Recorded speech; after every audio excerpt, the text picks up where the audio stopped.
CEB, and we're starting, this is going to be one of the many strategic planning events that we have. First of all, I'd like to introduce the board. I am chairman. Tammy is the vice chair. Elizabeth Dodd is our secretary. I got John Caden, who's not here. Then we got Bill Graham, Carol Evans, David Gay, Donna Moyer, Cheryl Rain, here, and that's it. And I'm going to hand this over to Tammy to introduce Kyle. All right. Wow, how fun to see. What a great group of people, and the mix of people is wonderful. Thank you all so much for dedicating your time. I put a special request in for it to be a great day so that you didn't feel like you were missing anything.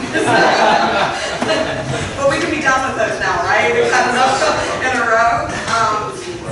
I really wanted just a personal thank you for your commitment to time. Many of us have lots of things that are going on, and you've made special arrangements to be here for the duration of this event today. It is the start of all of this, and we've met here before and talked about this possibility, and now we're here to really get started. So you should feel really good about being a part of this first step.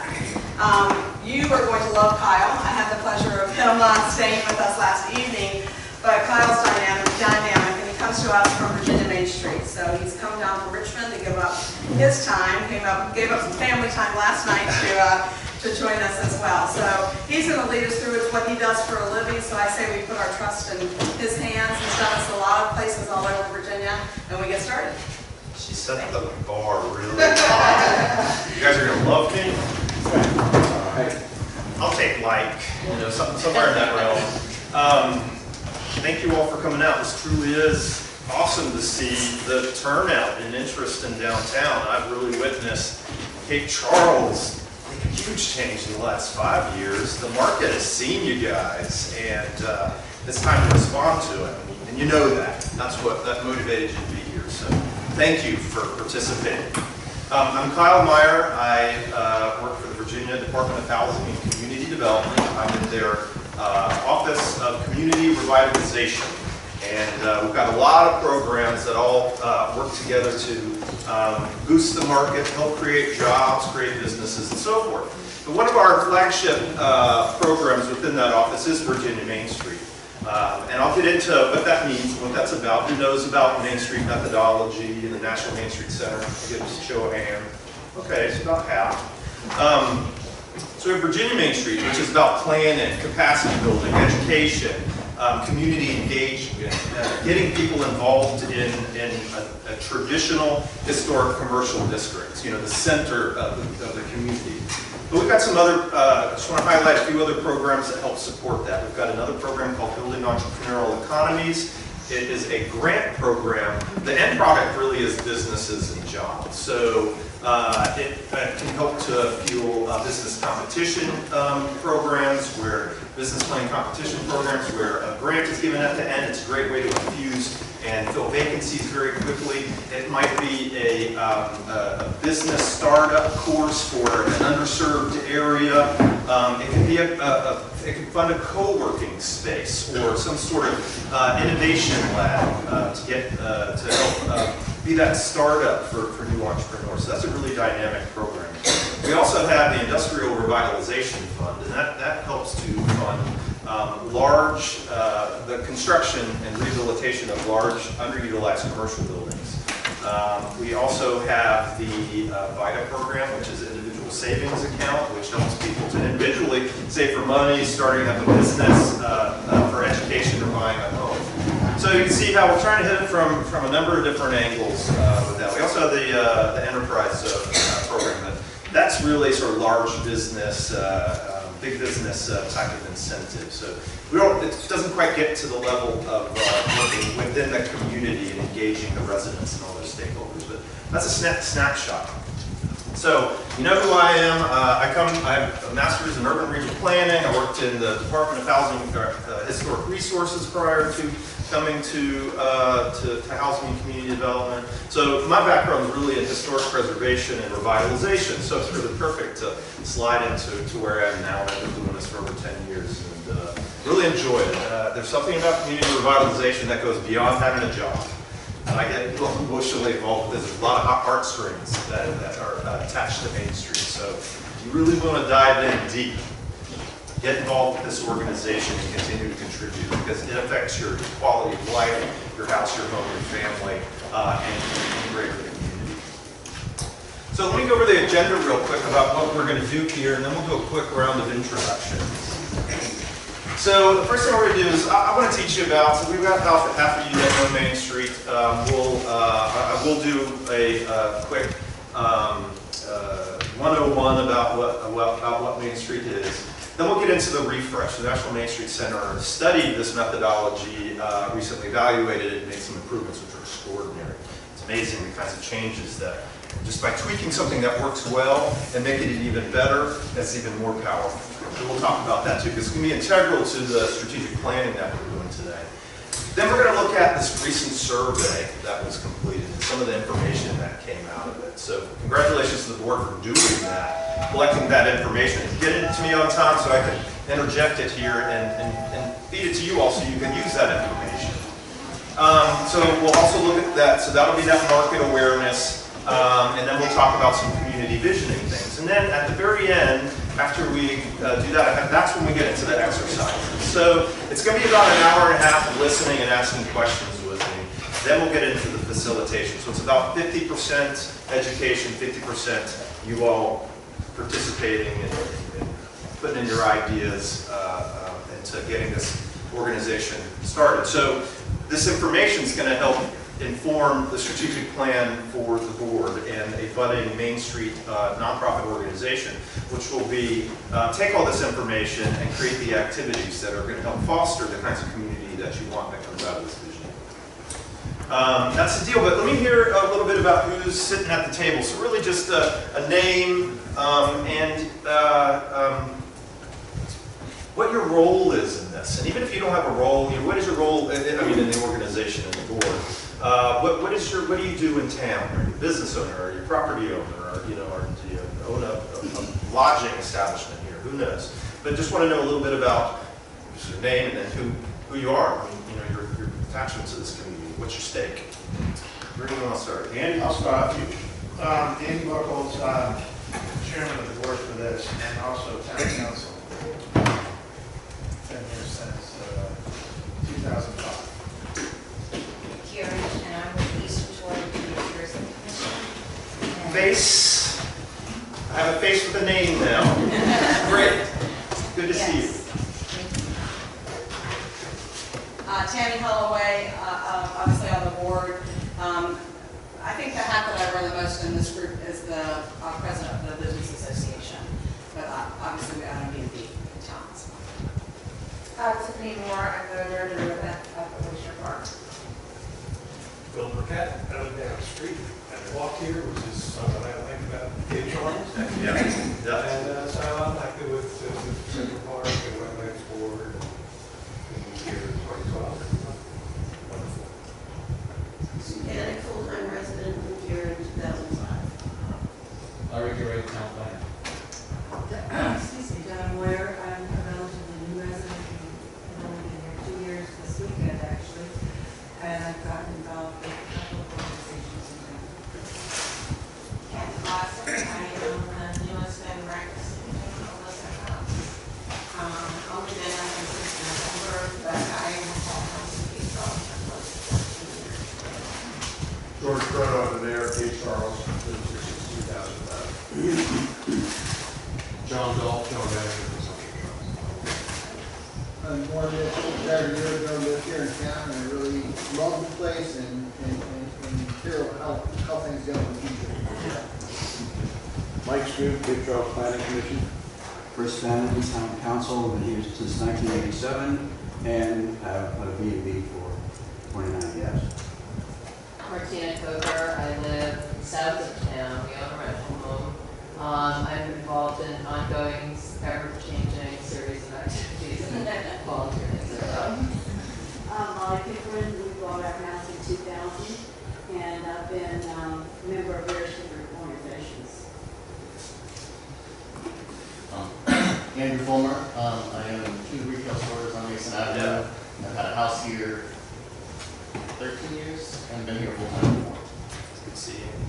Carol Evans, we have Cape Charles House Bed and Breakfast, who's been here for 26 years, and both my husband and I have been very involved in the community.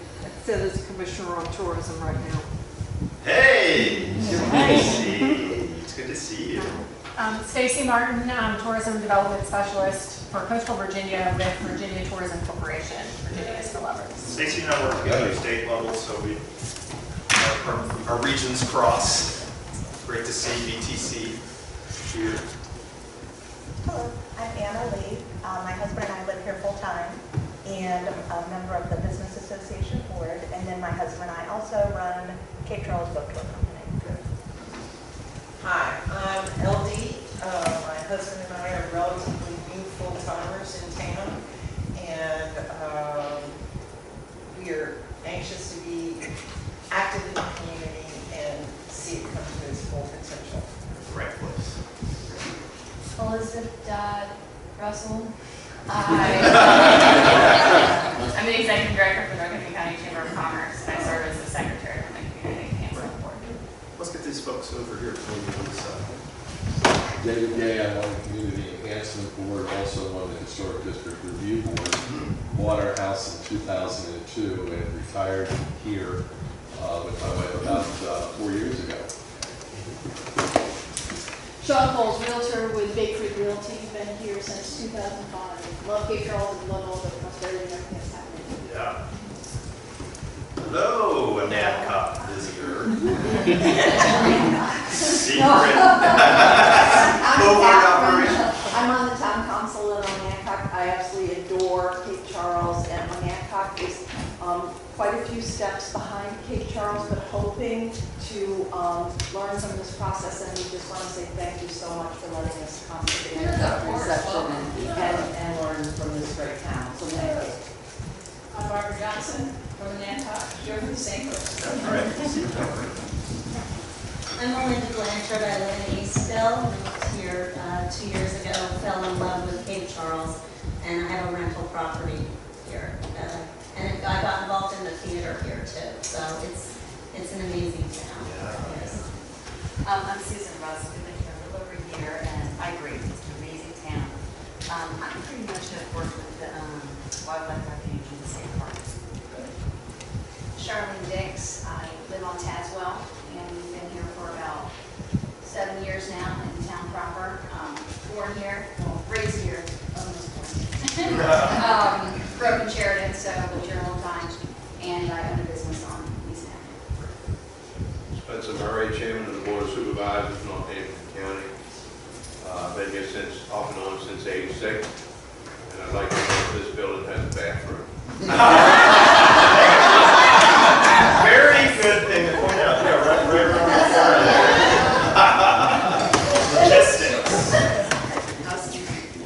My name is Jeff Klingel. I've been a resident for 17 years, and my wife and I own and operate a landscape design build business in Eastville, Virginia.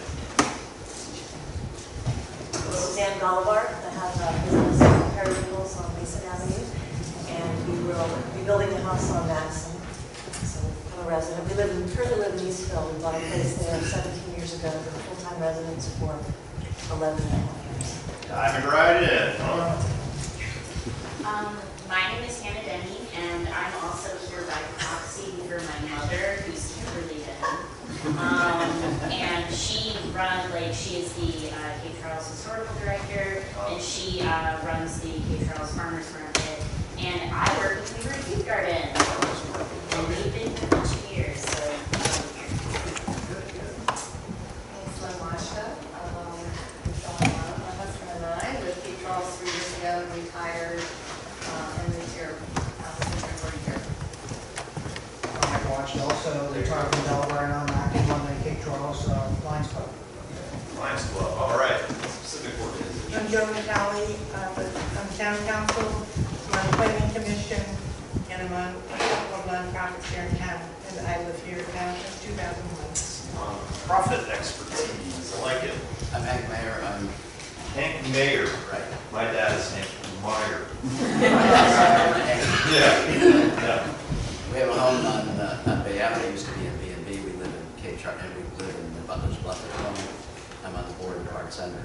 Citizens for Central Park and Eastern Shore's favorite position.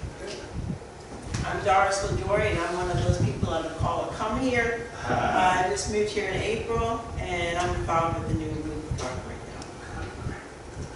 Bill Stram, on the Planning Commission, member of the CEB, and retired here and been here since 2006. I'm Nancy Best. My husband and I came through town in 2003 and then ended up buying a home here in 2005. Great. I'm Marian Elton. I have a business on Mason Avenue, and been on various boards, but I'm not here. Brett Manuel, the town manager and resident of Randolph Avenue. Joe Fair, I'm the chair of the Historic District Review Board, also serve on the Wetlands and Coastal Dunes Board. My wife Kim and I have been full-timers here since 2012. I'm Kim Fair, and I just volunteer here for the New Roots Youth Garden, and I'm glad to serve. All right, good, good. And then have Libby back here. I'm Libby Ham, I'm the town clerk. Libby's going to help me do some scribing in a little while. I'm working too hard in my backyard. This thing's not working anymore. That's all I can do. But great. What I'm hearing is you got a wonderfully diverse stakeholder group here. You got new residents, you got older residents, you've got business owners, property owners, folks that are involved in the tourism industry here, not only from state level but local level. You got folks who own B&Bs, so that's very connected to that market. The environment, you know, understanding the surrounding assets of downtown. And there's probably an awareness of how that can be tied into the economic development opportunities for this community. Historic preservation, architectural review, all that kind of stuff. So this is a really nice mix of brains to contribute to the future of this community. Well, with that said, let's dig into a little bit about what Main Street is. And I think this is going to be that point where hopefully there's a little bit of idea generation about some things that other communities are doing that you might be able to grasp hold of and apply here. You know, the nice thing about Main Street is that it is part of a national network. So we've got Virginia, 28 communities that are doing this thing. And they've got some wonderful ideas. And we do these trainings throughout the year where you can connect and share that information. And then outside of this network that we foster in Virginia, you have the National Main Street Center, and they do the Main Street Now conference. They have listservs, so you can ask questions to people in California, Minnesota, or Texas about what they've done to revitalize their downtown, whatever it might be. So just know that when you get involved in Main Street, you're really connecting to something that's going to help you along. It's just going to make this task so much more easy when all this great information is out there. So just some basics. So right now, Main Street's having incredible research. You know, there was a time when all these communities were developed, it was around transportation or some sort of commerce, and people had to live there. They lived where they worked. And but over the years, we've seen disinvestment happen because of the growth of the suburbs and cars and transportation. You know, I think a lot of you are probably aware about that. But right now, we're seeing a big change in mall development and strip malls, the growth of online buying. And what's happening is that downtowns are where people want to be because they want that authenticity. You know, otherwise, it's kind of artificial or sterile. It's, you know, it's created for this market. But this is something that Main Street's where it's very authentic. And we've got two big demographic groups that are interested in that authenticity. They want it. They crave it. Tourism, they love it too. So people want to be here in Main Street. It's a wonderful shift. Things are finally in our favor. And here's a few, just a few little facts to help you understand that. We've got two big demographic shifts. These millennials, young folks, and even the rising Gen Zs, they like downtowns. They want to live where they work. They like the shops. They like the authenticity in the restaurants, and they want to work where they live.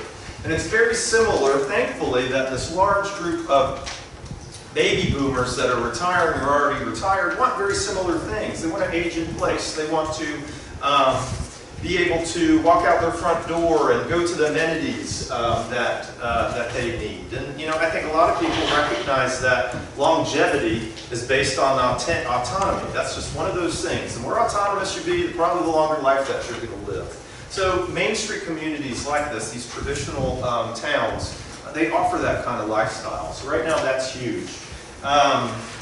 Let's see. So then also the aging in place. AARP and Walkability Institute. 1 in 3 Americans is now over the age of 50, and by 2030, 1 in 5 will be over the age of 65. They have disposable income, incredibly active, and one they want to age in place.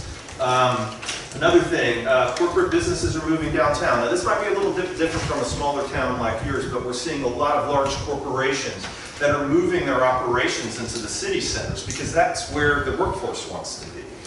McDonald's, or even Capital One in Richmond is moving downtown because a lot of these younger folks that don't want to live out in the suburbs near these big business parks. They want to be where the action is.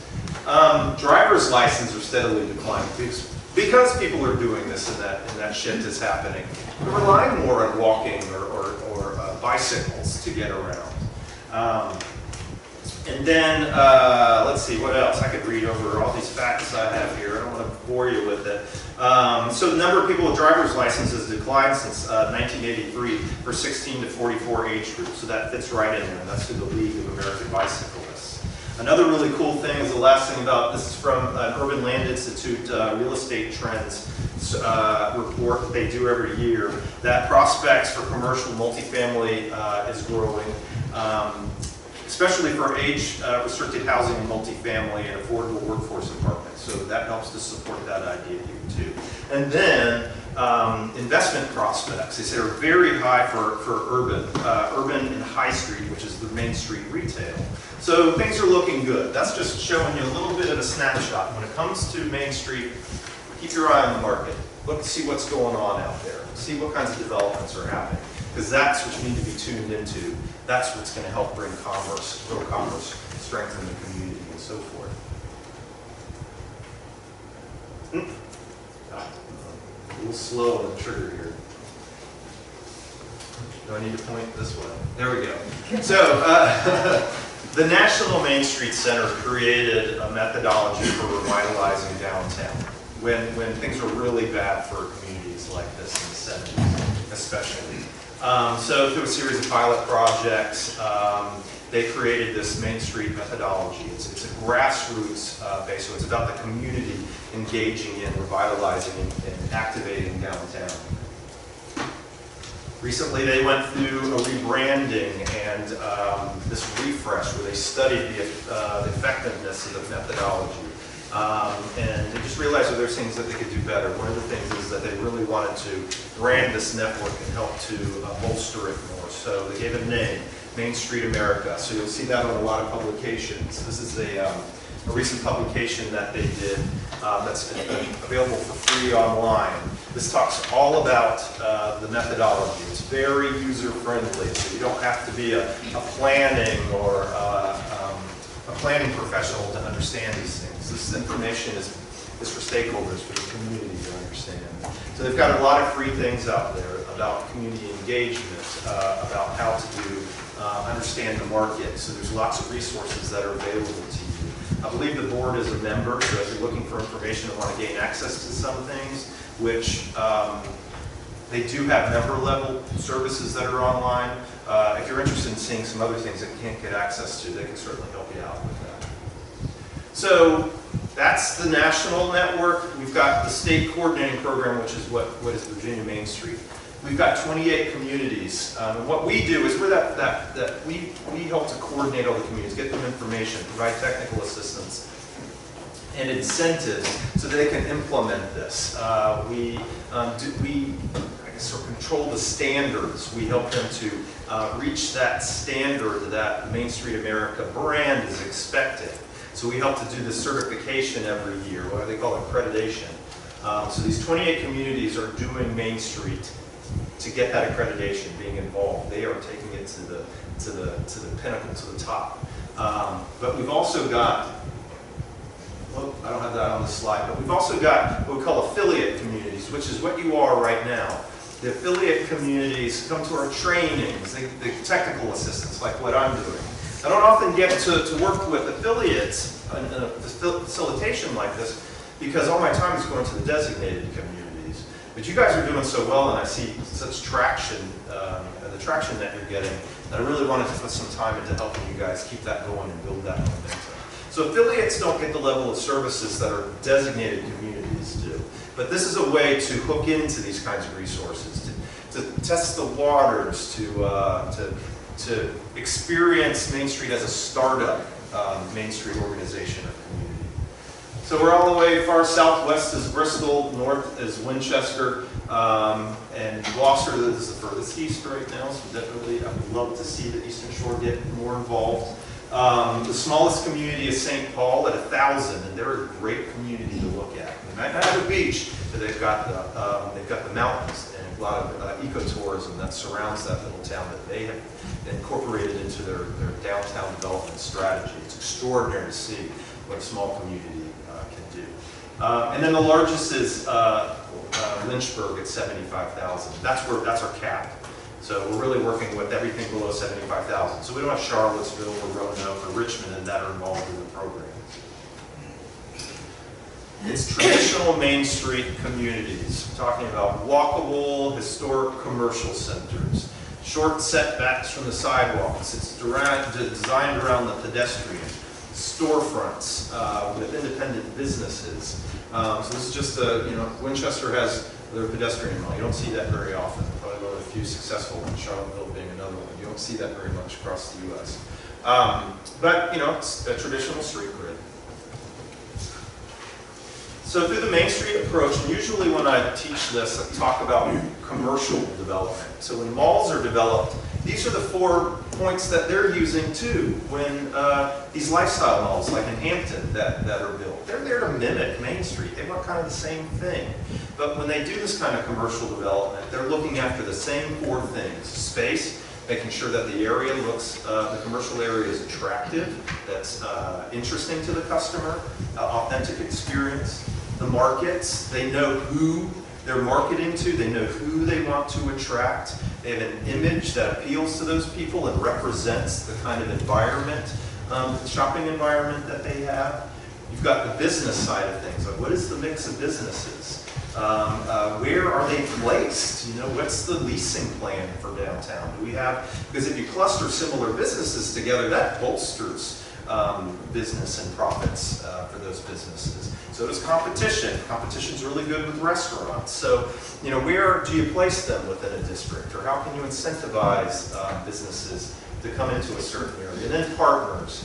And that's about engaging the stakeholders, the investors, the property owners, the residents. So you've got these 4 points. The Main Street 4-point approach, design, promotion, economic vitality, and organization all do the same thing, it's commercial development. The challenge here is that you don't have one company that manages all that real estate and that mix of businesses and the interests of all the stakeholders. You've got many. You've got the local, you've got the property owners, you've got the municipality, you've got business owners, you've got residents, and all of them matter and have to be at the helm. So the way that we do that is through this organization point. So I think I explained that. It's planning and operations. It's about raising money.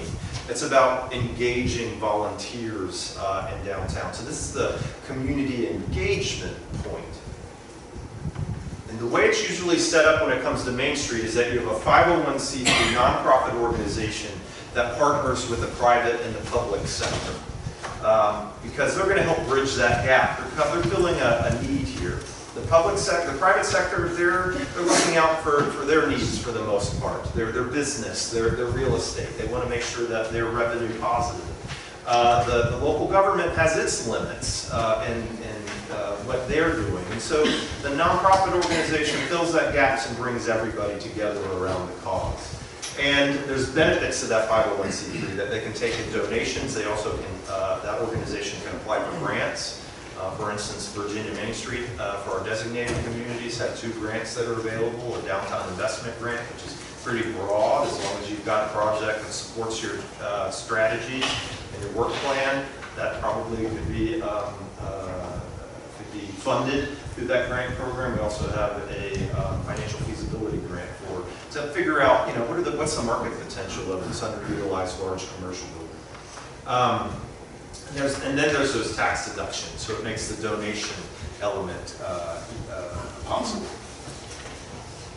And the partners are broad. I've already mentioned sort of the typical ones that you see, but you've got churches that are a great volunteer organization and support. They want to embrace their communities. You've got the youth in schools. We're seeing a lot of youth entrepreneur programs started because those are the folks that hopefully will stick around the community, grow and open up a store, when there's some turnover and some vacancies in downtown. Your financial institutions are going to be the ones that maybe create have some sort of grant program or provide some financial assistance to the organization. Or maybe they manage the grant program for a locality or contribute some funds towards it. Who knows? Local media, that's part of marketing. You got to have a relationship with the media so that you get out that word and that you have this positive relationship and positive news is getting out there. So it's broad. Think broadly about all the people that are involved around the Civic Center. So just as an example about how this community engagement works, Stanton does merchant roundtables. So quarterly they get all the business owners together over a topic and they hear their voices. They document this information, they apply it towards their planning or the kinds of projects that they're taking on. They're hearing what the issues are and they're using that information to be proactive and make a change. So they're doing that regularly. Harrisonburg did this really cool thing called the Idea Pop-Up. So this was part of their visioning, where they, instead of having this kind of limited group here, but what they wanted to do is engage broader communities. So they created these different stations within a large, cool, historic, recently rehabilitated building. And these stations were there to gather input about what people wanted to see in downtown Harrisonburg. And instead of just doing a standard sort of town meeting, they really wanted to engage people's different communication and learning styles. So they did cool things like they had a fill-in-the-blank vision statement that was like a Mad Lib. So people could sit down at that station and fill in the blanks. They could sit down one-on-one with a board member and if somebody was not comfortable in large groups but just needed that personal time. Some people communicate through photographs. So they asked people to submit photographs of some areas that needed improvement and what kinds of improvements would you like to see. So people were able to use that visual element in this too. So my point is that they were very thoughtful about hitting a broad segment of the community to get the right information. Another cool thing is there's some technology out there that can help you do this easily too. Signup.com, which used to be Volunteer Spot, is a great way to engage volunteers in the effort. So it helps to put the work plan into an understandable format, and then get people involved in any of these volunteer activities that are on the work plan. So it's used for communication, it's used for organizing. It's a great web-based tool. Maestro, I just kind of stuck that up here because I had a great conference call with one of the business development managers. It's a downtown management cloud-based software that helps to manage all of the donors, the properties in downtown, the kinds of business mix that's there, incentives, tax. The whole thing is designed around managing a downtown. Love to see more of this kind of management software used in our Main Street communities because I think it'll just help with capacity. So that's cool. But then we're talking about fund development. When you have a nonprofit organization, you have an opportunity to get funding from different sources. And of course, when you're saving money, you want to diversify your income. You want to diversify your budget. If you have a business, you want to have incomes from all different sources in case something gets cut off or there's a change in the market. What's the same way with a nonprofit organization? About a third roughly comes from the locality because the nonprofit organization is relieving the burden of local government. Like I said, that they have a sort of a limit on what they're able to do or what their charge is. And then Main Street kind of picks that up on managing the commercial district. So often what you see is a contribution to the nonprofit organization, and that's about a third. business owners and property owners all donate, and then you have some revenue generated from anything from like having an event or fundraising event or selling merchandise.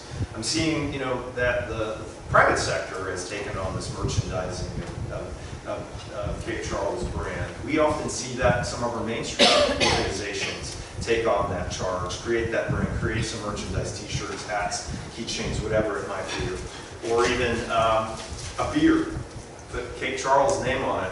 Harrisonburg does this with one of their breweries downtown.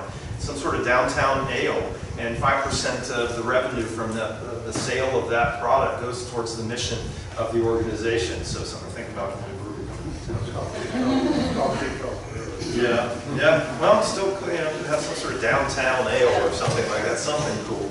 Chuckletown Ale. You know. Design. This is about making a dream marketplace. You really recognize the physical environment, things that need improving, and making it visitor-friendly, shopper-friendly.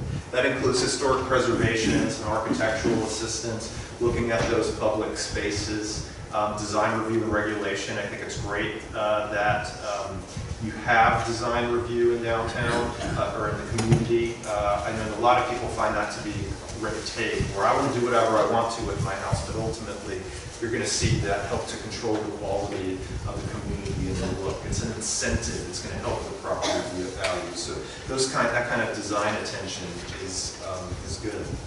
Well, design isn't just about the downtown, but it's also about those first impressions coming into town.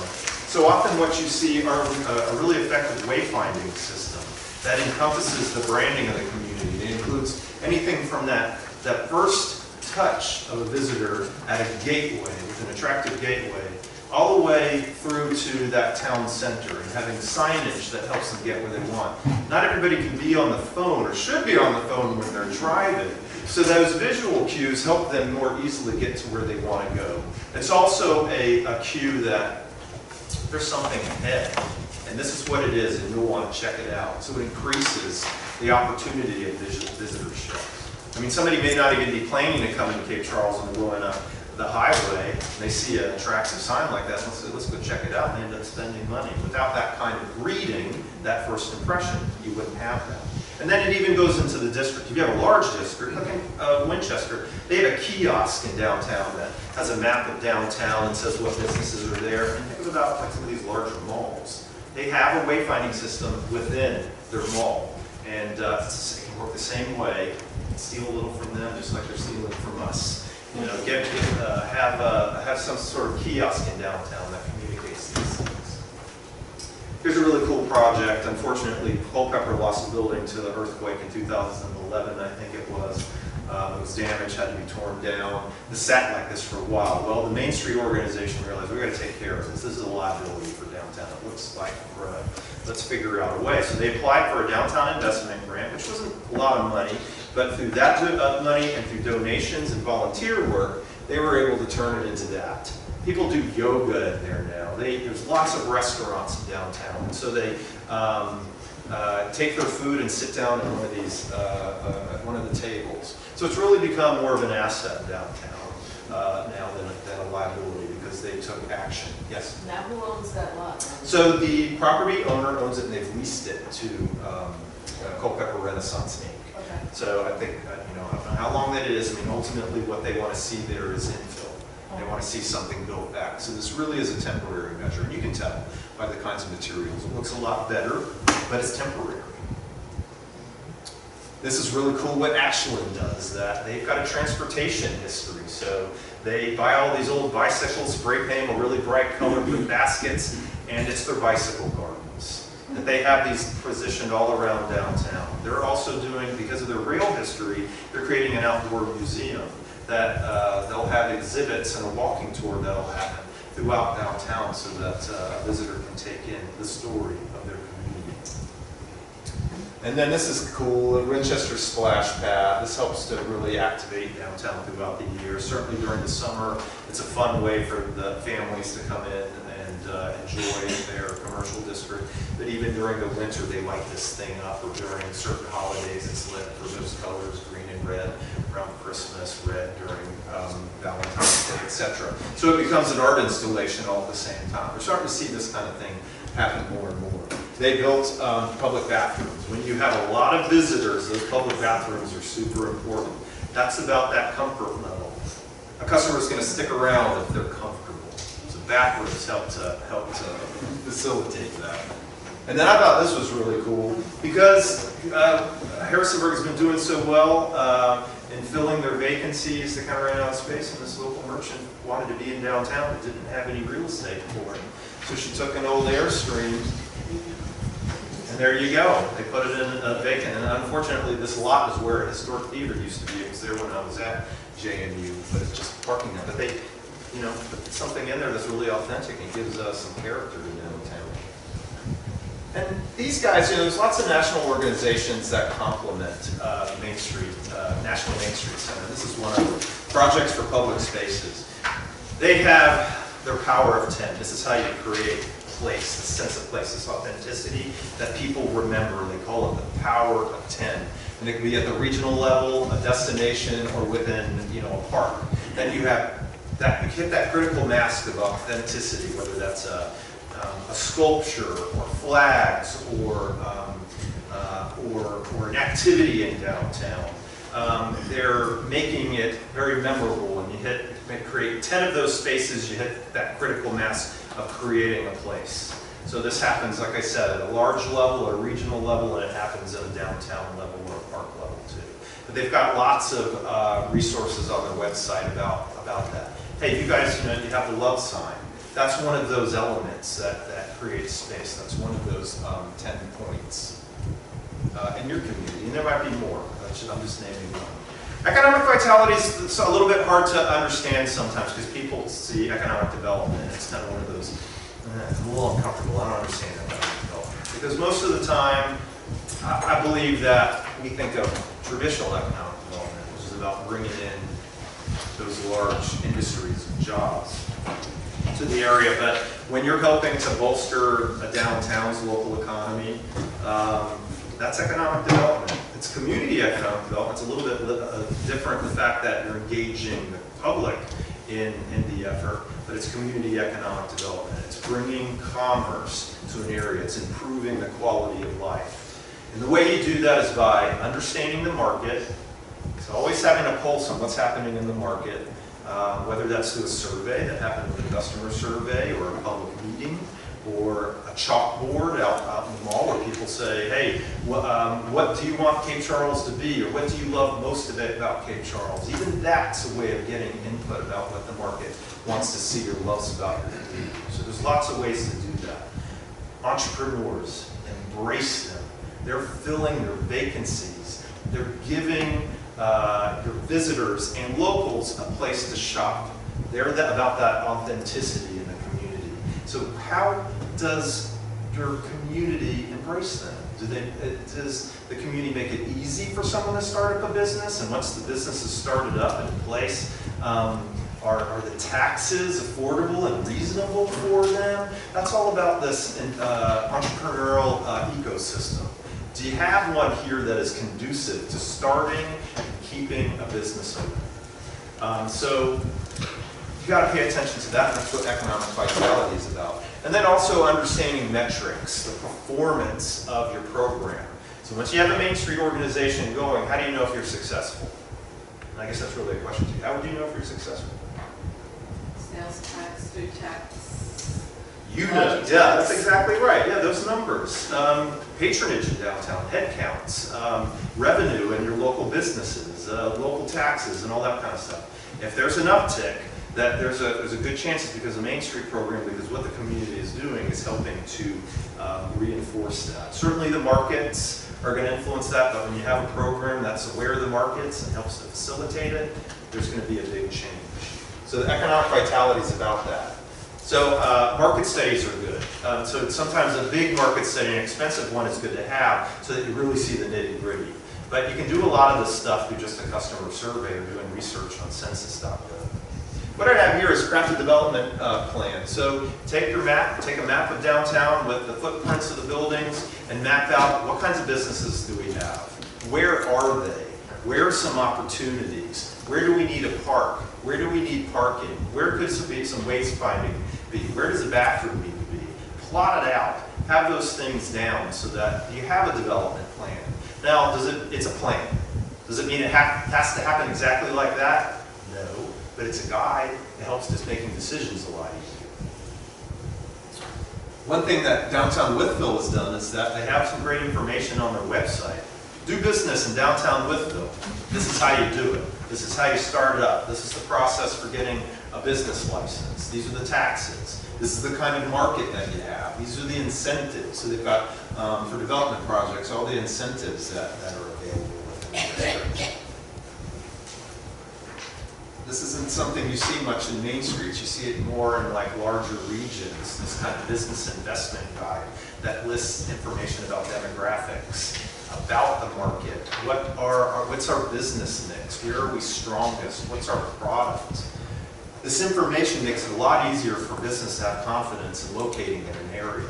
So if you have that information readily available on a website, it's going to attract businesses to you. If you want a grocery store, which I heard through a customer survey that there was interest in downtown, this kind of information will communicate that a grocery store could be supported in downtown. And then it makes it even more likely that that business person may see it and decide to come to your area.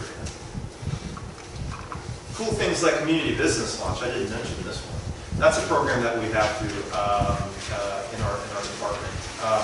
Community Business Launch is it's a grant program to fund business classes, business plan competition pitch, like a pitch night, and then a grant to the winners. And then the organizers have the real estate lined up for these new businesses. So Gloucester was one of the pilots. We've had Hopewell, Stanton, a number of things. We're in the fourth iteration of it right now. And it's a great way to fill those vacancies really quickly because you get 4 or 5 new businesses that you're targeting and you're incentivizing to come into that area right off the bat. It's a really cool program. It started off in our Building Entrepreneurial Economies Grant Program, but because we're getting so many of them, let's create our own program around that. So that's what that is. And just to let you know, quickly, since we're on topic about grants, our grant cycles start in January. That's when the applications for all these things open, and they close March 1st. And then we're ready to deploy by July 1st, which is the beginning of the fiscal year. So we're right now doing a lot of education and so forth about these grant opportunities. Extended hours campaign. So this is a tough one.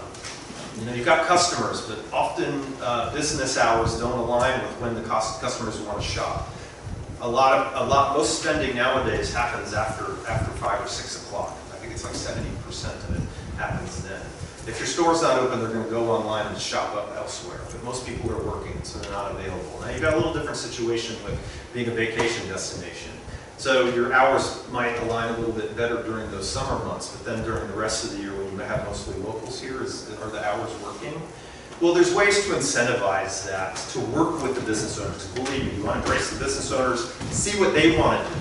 They're the ones that need to come up with the ideas and helping to facilitate and work on that. But some of the ways that you can help shift those hours to something that's a bit more customer friendly or focused is by creating a marketing program where the Main Street program creates a marketing package and says, listen, if you're open these hours, and it might just be one night or 2 over a weekend, then we will provide this kind of cooperative advertising for you. We will make sure that people know you're open. We will make sure that there are customers in downtown. We will help you with that. Leases. If you have a great relationship with your property owners, you might have them build in that same hour into their leases with their businesses so that you start creating that critical mass of businesses being open the right hours. So there's ways to do it. Stanton did more of the latter that I was talking about with the promotions package for the businesses that will cooperate. And they're also tracking, if you participate in this program, tracking the revenue that's created so that they can communicate to all those other businesses that don't want to participate that, look, this business stayed open this much and they had a 10% increase in their customer or their revenues or whatever it might be.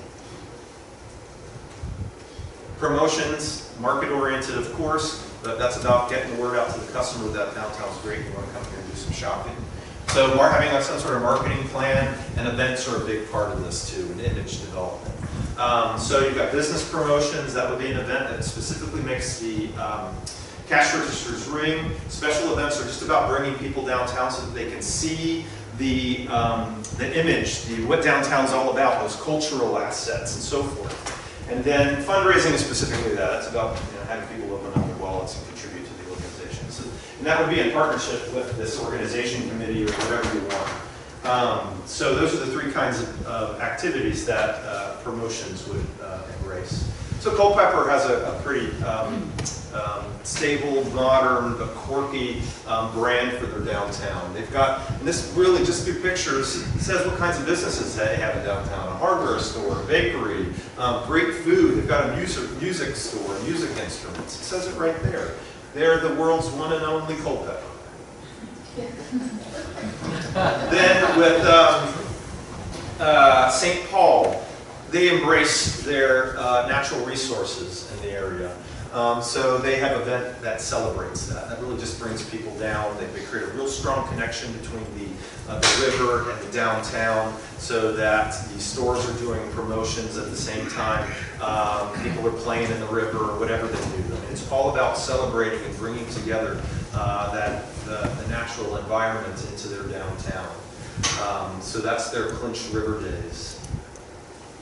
A really cool way of promoting is having an app for downtown that helps to orient people so everybody's on their phones. Yeah, talking about the wayfinding, that's good to have. But having an app that tells people where they want to go, maybe has some promotions, coupons for local businesses, has a map of downtown, helps orient a visitor into the area. Helps to collect information. Winchester's has a survey feature on it, so they're able to collect information constantly so that they can make informed decisions. So, any questions at this point? That's the methodology. I want to talk a little bit about the refreshers. This is going to be an important thing to understand as we get into this visioning aspect. Yes? Yeah, do I understand that this is a completely separate organization?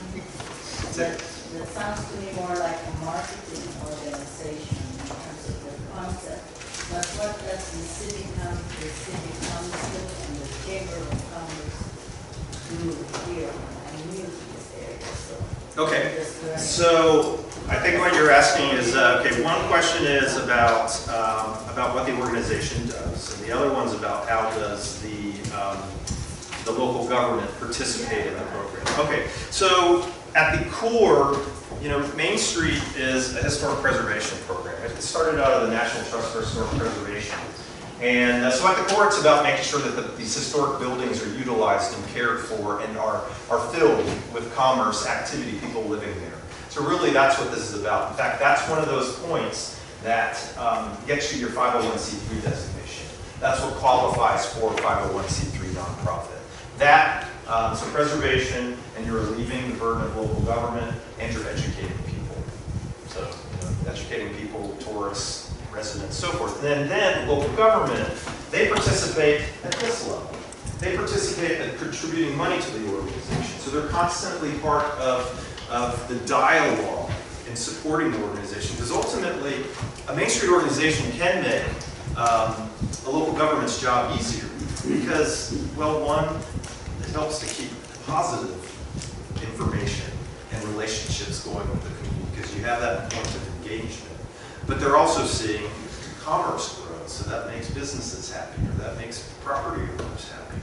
So, and then they're the ones that take care of what's within their purview as far as infrastructure, making sure that the roads are safe, the sidewalks are safe, there's appropriate lighting, and those kinds of public realm issues. Does that answer your question? Well, from what I know, there's already a historical commission in town, and the city planning, and there's a city planner, the city manager, and so this seems like a lot of duplication efforts. Their responsibilities stop at some point. And preservation organizations aren't focused solely on downtown. They're pretty regional. they're looking at rural Northampton County. They might even be 2 counties wide as far as that preservation organization goes. And they're helping out with incentives and education for preservation. So we're we're good partners. Main Street's good partners with those organizations. And again, local government and the planner here has a limit to his job. He's one person. How could one person help to channel all these ideas and these stakeholders? So this organization helps to fill that gap. It just increases capacity and touch points. I have a question. Yeah. With all that revitalization going on, doesn't it take away from the town itself, of those people that live there, their safety and walking and this small town atmosphere? We have a lot. I understand we need the tourists to come in. Yeah. But you want to keep maintaining what you already have. You don't want to go overboard. Residents come first, and that's where you want to be. That's why you're here, is that you want to make sure that the growth is the way you all want it to be. You want to get out of control, or have tourism come first. You're looking after the safety and opportunities for the community first. Tourism's great. That's what allows a lot of these businesses to exist, because 1,000 people alone, or even whatever the population might be in hinterlands, isn't enough to make a lot of these businesses float. That tourism helps to do that. So that residents come first, certainly. That's what's going to create the authenticity. That's what's going to make downtown Cape Charles authentically Cape Charles, is the resident contribution to it, to make it theirs, to make it their own, to give it their own flair. So does that help answering that question? Yeah. Anything else? Yeah. In the example of the town of St. Paul and focusing on the river and outdoor activities, they are not adjacent to the Main Street or the commercial district, I'm assuming. So the purview of the vision and the strategy should possibly expand the Main Street area to involve the entire community and the peripheral businesses that are not on Main Street. That's part of the market, so they want to understand the kinds of assets that they have in the region too. For instance, they created some incentives and helped facilitated developments of businesses that are in their hub in downtown, but cater to the market of all the visitors going to their natural resources. They developed these ATV trails that come right out of downtown up into the mountains, and you can rent your ATV and then drive it right out of town and go up into the mountains and do those trails. They've got lodging in downtown that caters to all the hikers and the Appalachian Trail interests. So by recognizing those kinds of assets that surround you guys have nature preserve just south. And there's an opportunity for bike rentals and really bolstering that entrepreneurial opportunity. So recognizing that, and of course, everybody already recognizes the beach. Selling beach chairs, selling beach chairs, or bathing suits, or whatever that is that those visitors might need for those amenities. So it's an awareness of the region, because that comes into the market opportunities.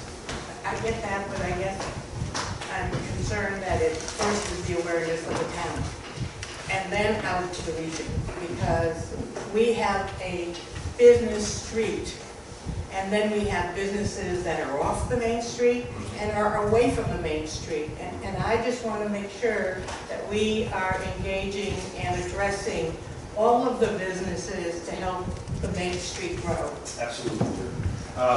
So with the Main Street program, you have a district. That's your service area. That's your primary area of service. So there's going to be boundaries drawn so that helps to create the guardrails for the program so you don't get off mission or off focus. So there will be a boundaries drawn for the district. That will be the primary mission. Now, those surrounding areas may not have a project going on outside of there, but you have partners and tourism that are there so that you can help coordinate your tourism strategies. There might be some large employers out in that area, in the surrounding area, that might help to fund or participate in the organization in downtown. So it really is, yes, that's the mission, revitalize the commercial district and the core. And then the surrounding areas just help to support that, make sure you're connected. And that even means neighboring towns. So having regional tourism strategies and so forth, and understanding larger assets and how they all connect to each other. Anything else? I mean, I'm not saying that Main Street by solves all the problems. That's up to, how do you guys want to embrace it and populate it and activate it. Because there's going to be limits to, to what you can do, but the limits are what you set. So if the community, sky's the limit on what we're able to accomplish in downtown, then that's sky's the limit. You all are setting the mission, which is what or the vision, which is what we're going to do today. What do you want to see happen? And it sounds like there's concern about tourism tipping scales too much and taking over the downtown. You don't want that. You want to preserve your way of life. Well, that's something to say, that we want to be sure that whatever kinds of changes happen in downtown, that the community comes first, and that whatever that change might be, whether it's development, has a positive effect on the community. So that's what the visioning is all about. We'll get to that, and we'll probably can dig into that soon. But all the positive things I heard about entrepreneurialism and all, you could have a historic business, say, focused on the railroad that employed residents of the town as a startup kind of thing and achieve all of them, right? Think about all the people that are going to be employed by the brewery. I mean, it might be 20, 25 people, but that's 20 or 25 jobs that you didn't have prior to the business coming. Yeah. Yes? I'm really having trouble conceptualizing the organizational structure of this. Are you a representative, this Main Street America organization, a state-funded organization? Oh, good question. Private or private Okay. organization or what? So, we've got 3 different levels of participation here that I've been talking about. One is the national organization, and they own this methodology. They provide technical assistance to us. We're contracted with them. So they're the big umbrella of the whole nation, this network of people doing this. Then you have the state government, the Department of Housing and Community Development, that is a state coordinating program. So we work just with Virginia, and we help those communities to do Main Street, to embrace this methodology, to share information, to educate, to build capacity. Then you have the organization itself on the ground level doing the work. So we all work together to do this, to revitalize it. So we organize locally, do we pay to this national organization in order? The only thing that you pay to the national organization is a membership fee once a year, which is about $400. And that just allows you to gain the membership access services. Other than that, participating in Main Street, it's free from the state government. You guys aren't paying anything. The state is, taxes. So, no, any money that you all make really just goes into the program, goes into the downtown. And there's very little that you have to put into supporting or being part of the network. Yes? I saw you kind of look at me when everybody's trying to define the boundaries of this program. Yeah. And I wondered if the Institute program has a defined mechanism or process or structure to be able to do this alignment to a regional strategy, or I guess. Well, so when it comes to aligning with regional strategies, the best way to do that, say for instance that you guys embrace a strategy for tourism. You guys want to make sure that tourism is done well, represented well, that is done well. That's part of your commerce here. That's one of your income, sources of income. So there might be a committee where, for the organization where they engage, that's that point of engagement with your organization as a regional tourism organization, so that you're on the same page, that your brands complement each other, that the organization is using some of your resources to get out the word about downtown Cape Charles, and that, on the other end, that the organization is using your expertise and to make sure that the tourism environment is done well in downtown. So there's a mutual relationship involved in that. Coordination is really important with your economic development. That doesn't mean that you're doing regional economic development. It means that you're not working against each other, that you're all on the same page. That's only going to help to, what's that foregone? Ship rising? Anybody? It's a good one. All ships rise. Thank you. Yes. So does the organization become essentially the tourism organization, the tourism board, committee, et cetera, for the town? For the town, yes. For the town in a way, yes. Because you have a larger region that you're responsible for. You can't get down to that granular level of doing tourism for Cape Charles alone. So the organization does have some element of tourism. Tourism being much more than just the downtown street. There are a whole number of different things from the harbor to the marina, the park. You all will set the boundaries for the district. I'd say the marina is probably good to be part of that, so you create some linkages between that commerce and the downtown. You've got lots of development opportunity. That's for you guys to decide.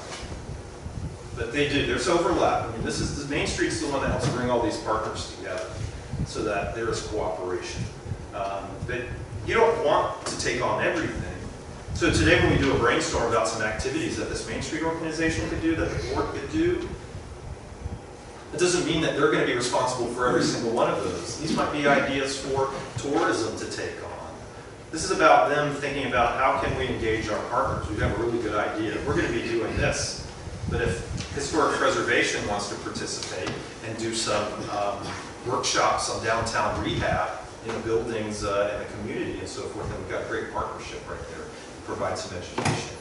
Yes, these are all the subcommittees that are going to branch out from all this, and we're not going to reinvent the wheel for tourism. It's not replacing it. We're not replacing it, but we're going to have our own ideas and probably feed them to tourism to help them help us. Will you become the entity that's sort of missing in town of creating a common identity, brand? Yes. Coordination of marketing goes on. Everybody's spending money on not duplicating efforts, because there's a lot of that. Just trying to work in partnership with all of the resources that are available. But I think one of the first and foremost things will be identifying that overall umbrella brand so that everybody can feed into that naturally. We kind of do it on our own, but yeah, I think I perceive that to be a big next step. Yep. So you got to keep the clock moving as we move a little bit. I want to honor your time being here. So, and at some point we have food.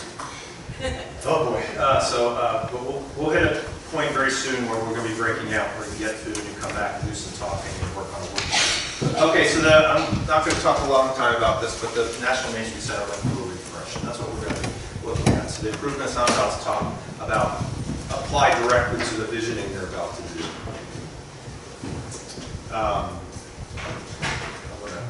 Okay, so you've got the 4 points that I talked about, and it's real easy for them to kind of work in their own silos, not coordinate with each other, not work for each other. So the way you get them to work together is, one, you have the community vision and market understanding on the front end, the community survey, this visioning, this intake. You create a transformation strategy, and usually it's embracing 2 to 3 strategies that take those into account. I'm going to talk about a couple. And then on the very end, so then you have your activities under the 4 points. All of those 4 points, those activities are going to support the transformation strategy. You're all working together, all rowing in the same direction. And then on the outcome, it's quantitative outcomes and qualitative outcomes. So yeah, you want to hear good words from your locals about how the organization's doing, how downtown is, but you also want those numbers because they speak to different people. They are something that you need to reevaluate every 2 to 5 years. So the transformation strategies, they're those high-level strategies that bind everything together, and they're reflective of the broader community, and they help bind together all those 4 points. So the way that you do that is that so you have to have a work plan. This is the start of a work plan today. So once you have these strategies, you create a work plan that has activities across all these 4 points. So you've got activities, who's doing them, which might not just be the Main Street organization. It might be for somebody, for another partnering organization to do.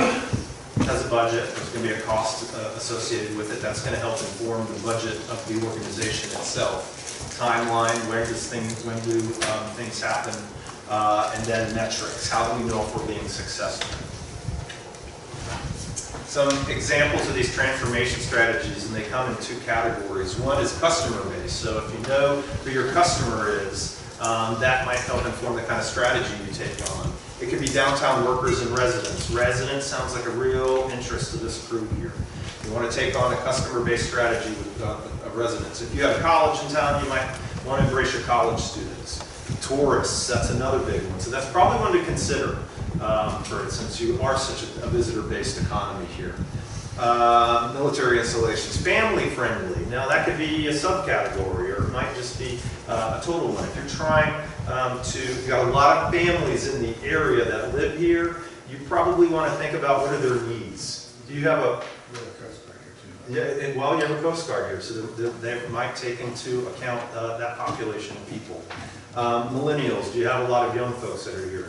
We're going to talk about what your demographics look like. And what are your products that you have here? The arts and entertainment, health and wellness. Do you have a mixture of businesses that are all about health? You know, maybe yoga studios or health foods or massage therapists and acupuncture. Do you have all those things? Do you have this cluster of businesses that help support a similar a collection of businesses that support a specific product? Food, you got a lot of restaurants. That might be something.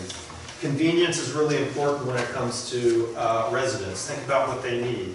We talked about this grocery store. They want things that they can walk to get. Those things that they need for everyday use.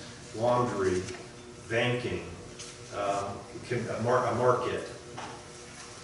So you've got two. So here's an example, a strategy around downtown workers and residents. This strategy is going to focus on developing a cluster in retail and service sector businesses that fulfill day-to-day needs of nearby workers and residents, the things people tend to buy close to home or work. So all the activities that an organization would, under this strategy, would help support those needs. Another one is tourism here. Focus on developing amenities and retail services that people need while traveling. Dining, convenience items, lodging options. A need for clear wayfinding to parking and attractions, and online and printed guides to businesses. And here's an example of how that works. So here's a transformation strategy that's based on strengthening the economy around tourism. You got your 4 points, and here's just some sample activities. So in design, there'd be a wayfinding system, because you want these people to know where they are, how to get around. Regional Tourism Coalition, talked a little bit about that. Make sure that the marketing is quality, really reflects the image of this community. Promotion, develop guide to local attractions. You know, is it a web-based? Is it an app? Is it a brochure of some sort that promotes downtown? And then a visitor intercept survey, economic vitality. What is the visitor experience when they come here? Let's find out what that market thinks. They think downtown's wonderful and nothing needs to be changed, or there's some problems with the restrooms, or they like the parking. What might it be? You know, streetscape, lighting, evening hours. Oh, I moved this. What happened? Oh no, I moved this to the right place. I'm sorry. I'm trying to get through this quickly because we're eating up time. So here's an example of how Lexington embraced their transformation strategies. Their transformation strategy is about making downtown a great place to live. One is about entrepreneurship, so innovation, art, and technology. And a third one is about visitors. But they kind of spin it a little bit and give it their own flair. Visitors to make downtown a destination for day-long vendors. So they've got one about residents and living downtown. They have one about entrepreneurs and being a hub for innovation. And the other one's about making downtown a destination. And these are the kind of activities that they took on. They did a upstairs and underground event where they toured upstairs lofts and they talked about incentives for developing in downtown. Found out what the barriers might be for developers, and they got all these people together, toured the area, and some developers didn't know that there were opportunities in downtown. So that's starting to spur development because they're activating that need. The other one highlights their second transformation strategy with entrepreneurs. They're creating a makerspace. The makerspace is creating an environment, a co-working space for people who make things, specifically that. Whether it might be engineering, whether they're making, I'm terrible at this, I won't go too far into this. Makerspace could be anything from tourism and like making some things to sell in downtown. Or kombucha, making the kombucha on site. The whole point is that under one roof in this makerspace, they're sharing some resources in order to make their product. So it's sort of like a studio space, but for makers. So they're getting a Building Entrepreneurial Economies grant that's helping them to establish this makerspace. And then they did an event around destination retail, that they wanted to help their local businesses to go beyond just being a retail store, but to become a destination and the go-to for their customers. So they did a series of workshops and they had grants at the end. And it talked about when people come into your store, what kind of experience can you give them through experiential retail? If you're a bead shop, are you just selling beads? Or can somebody make a necklace when they're there? If you're a yarn shop, instead of just buying yarn, can they actually buy patterns and learn how to make that yarn into an afghan or whatever it might be? So what they did is, one is a yarn and bead shop, and she bought, after learning how to create that experience, bought a laptop where visitors can print out their own patterns, and then the owner helps them to put together the materials that they need in order to do that craft. That vault, it's a jewelry store in an old bank, and they took the old vault and they made it into a customer, a private customer design studio. So customers can come in and sit down one-on-one with one of the jewelers and talk through what they're looking for or design something themselves. And then the other one's a refurbished furniture place. So this guy actually refurbishes furniture in the store and people can watch or they can learn about it. So the last thing I want to end at, 9 things to do to revitalize your downtown. Roger Brooks is a great source for these kinds of ideas. Get your elected officials supporting downtown. Bring people downtown consistently, so work with those merchants, help to promote them. Deal with those empty buildings and those lemons. Befriend those property owners and figure out a way to clean up the space and get a business in there. Find your focus. What should your downtown be about? What is your brand? What do you celebrate? Your arts and culture. Engage your property owners. Choose the block at your district. Like, where do you want to start? Where's your focus going to be? Recruit a business mix. Find and promote your anchor tenant. And then just do some beautification. The one thing as a trap that a lot of Main Street organizations fall into is just doing the easy things and beautifying downtown. You got to think about some of these entrepreneurial incentives and so forth. So that is that. Now we're going to get into the vision. Let me go through something really quickly because I know you guys are antsy and been listening to me talk for a while. And I'm going to give you an assignment, and then you can grab your food and do the assignment. Okay? You good with that? Give me 10 more minutes. It's a lot of information. So I want to go over your customer survey so you understand your market a little bit. So the board did a really cool thing by sending out this customer survey, and they asked several questions. And one was about, what 3 words come to mind when you think about downtown? Growing. Friendly comes up a lot. This was a kind of a tough word cloud to look at. This is what was automatically generated by SurveyMonkey. But look at some of these words. This is what people think about downtown. Friendly, that's great, that's positive. Growing, but some people think it's a little expensive. So are there opportunities to find some other price points? Quaint, peaceful, crowded. What can you do with that information from people? Is there ways to help with parking, because maybe that's one of those reasons people think that it's crowded. I'm sorry, I can bring that up. I don't mean it that way. Just keep it yeah. Beach, welcoming, historic. These are all really important words to think about. So this is what people think about your downtown. Any ideas come to mind, or what are you seeing as a pattern? It's mostly positive. It's mostly positive. I agree with you on that. Yeah. It's eclectic. You've got some interesting. There's potential. You've got to love words like that. The word quaint. Quaint's a big one. And those fit well with charming. Some of these words are very similar, so you got to think about that. Well, both peaceful and crowded. How do they? Excuse me? What is your question? Well, you see both peaceful and crowded appear on the chart there. So ordinarily, you would think of crowds, you do not think of peace. So somehow or other, there's perhaps an They could orderliness. take in the restaurant. Yeah. Maybe in the restaurant, saying crowded. Yeah, you don't have, yeah.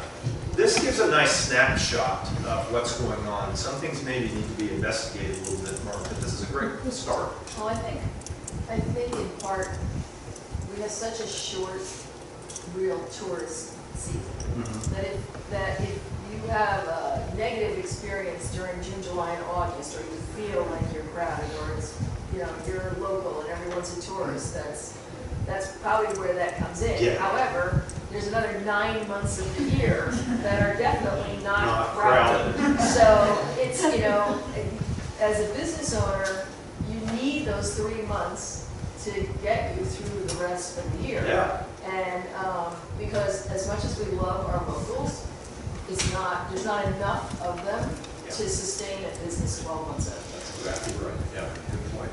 I've also just heard some communities like this described as peaceful. The rate of pace is peaceful, people don't feel pressure to do things. So I think that crowded could speak towards, like tourism season or whatever. But peaceful could also just speak to, this is how I feel when I come to town. Exactly. And just the way word clouds work, so whenever we put the one word in, the words that were repeated the most are larger than the ones that were least. The next one's a little hard to read because when you have one word, you're asking for one word and people put down a business that has multiple words in it, it gets all divided up. So this is really hard. If I'd had more time, I could have worked with that, but I had to work with the automatic generation of the survey monkey.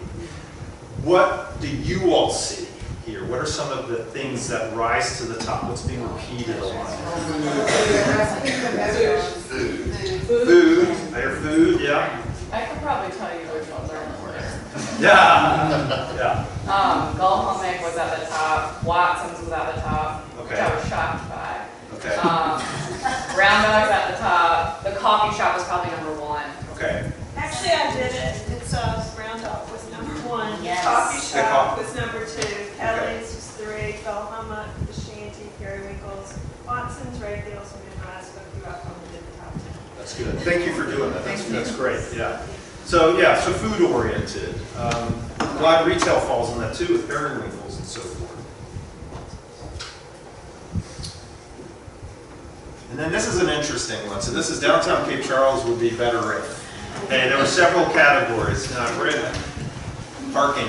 51 things brought up. Change parking back from back in. More public parking lots. 17 answers about wish it was cleaner, spruced up, more beautified. There's some opportunities there. More restaurants and retail shops. That could be something to explore. What kinds of businesses could be supported based on the mix that you already have? That's probably something to explore a little further later on in the development of this program. There were a number of grocery store interests. Businesses, and I can see that, locals that are living downtown and want to be pedestrian, that don't want to use their cars and go out the food line. There isn't an opportunity to do that unless you go to like a wine and cheese, but that doesn't get you all those other things that you might need. Yeah. Businesses were open longer, so there wasn't interest in some sort of extended hours.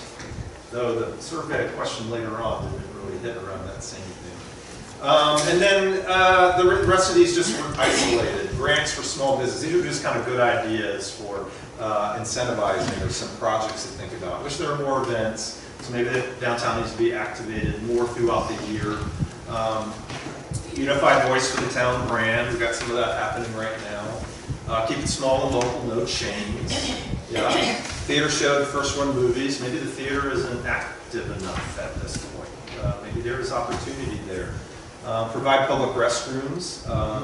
Maybe need a few more of those. People knew about side street businesses. Maybe they're not doing as well. And maybe there's an opportunity to do some wayfinding that says, hey, turn the corner at such and such and such and such. So those are just ideas, but they all serve certain. Now, if you're interested in seeing the whole thing, you want to read every single one of those comments, I'm sure the board can help you out with that. Then, besides work, what 3 things bring you downtown most often? Number 1, like you guys said, food and beverages. Great deal of that. Retail was second. Special events that we kind of, that'd be interesting to kind of see what they're talking about. Are there some events throughout the year that draw big crowds? Yeah. At locals? Well, like Friday nights, different places have, like Lemon Tree has something going every Friday. Okay. Okay. I think just so I don't If that's what they're talking about. Maybe. as soon as something comes in my head, it goes out, so I won't say it. I think what I hear a lot during the year is during the summer, there's so many events going on locally that people will say, there's just so many things on the same, like every weekend, and they can't do it all. Yeah. And so I think because event planners are trying to get as many people to their events as possible, they do it during those summer months. But I think that if somehow it was expanded throughout the year, it would generate more money. However, in saying that, there's also, it's painfully hard to get volunteers in this area. Yeah. It's just because you have the same pool that you keep pulling from, and after a while they get burned out, and then there's no backup pool to replace those people. Absolutely. So, they're like, well, I've done this 10 times, it's somebody else's turn, and then that somebody isn't there. So that's... Marion, that's good insight. Yeah, something to think about once you get down to the planning level and some things. What time of day do you typically shop? So between 1 and 5. So in the afternoons, most people say that. Just a little bit say after 5. But why? I think part of that was that they're not open. Right. A side question would have been like, why is that? Why is that? When do you want them to be open? Because just from the busiest season, the summer months and shoulder, that's probably the most common thing I think any lodging establishment could concur that we hear the most. Yeah. Is that they check in at 4, and especially right now, this time of year, some of them are just 1 day people. Yeah. And they check out at 11 and Yeah, they in the afternoons. we go to Or they're on the beach. check in or Yeah.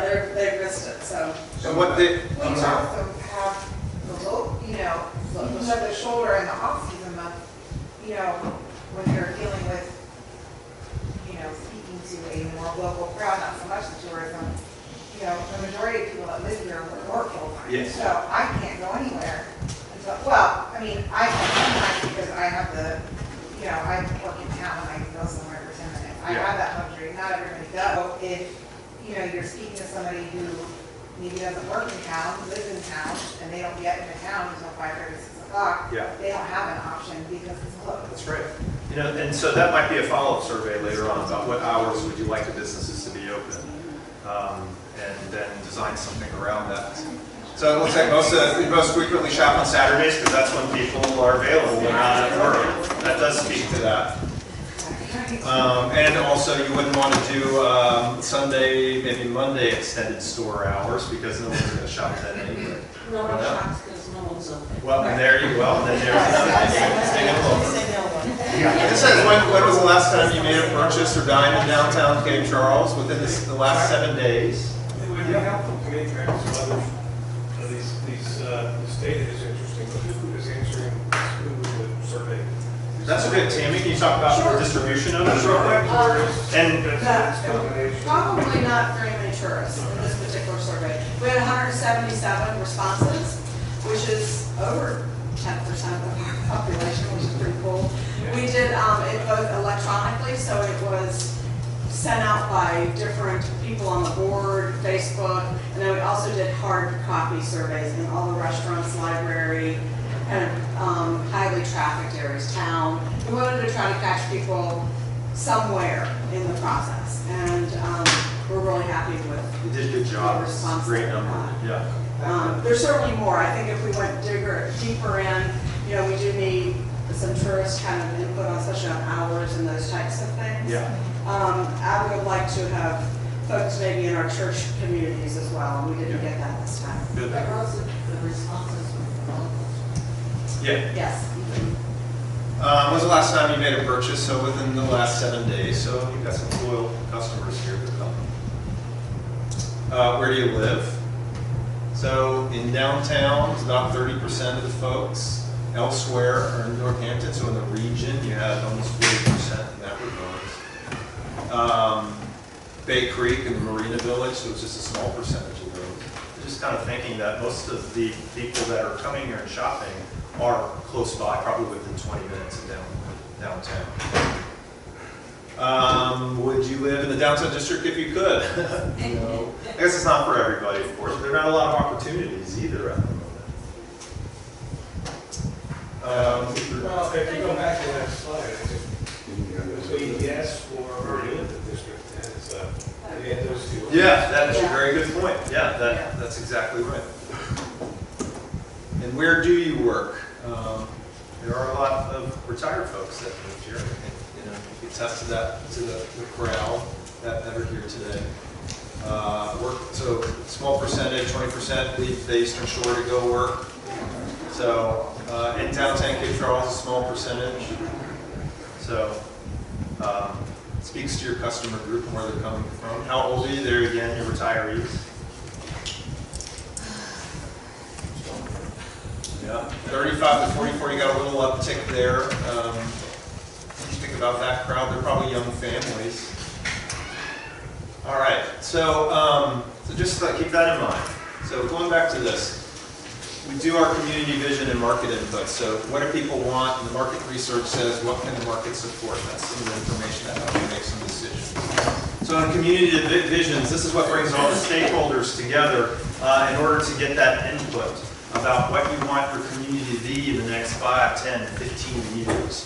So it provides that foundation for the kinds of activities.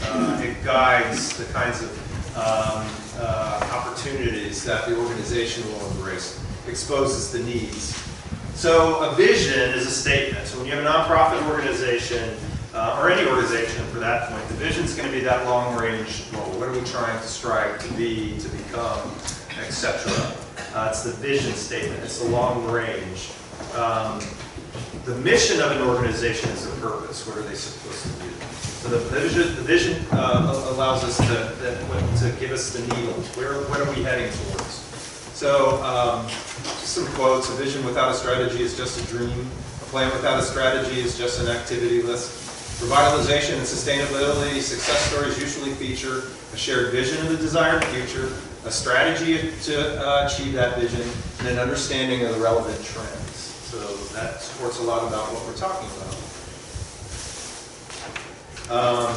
And then this just specifies about what the vision statement is. That's in your handout.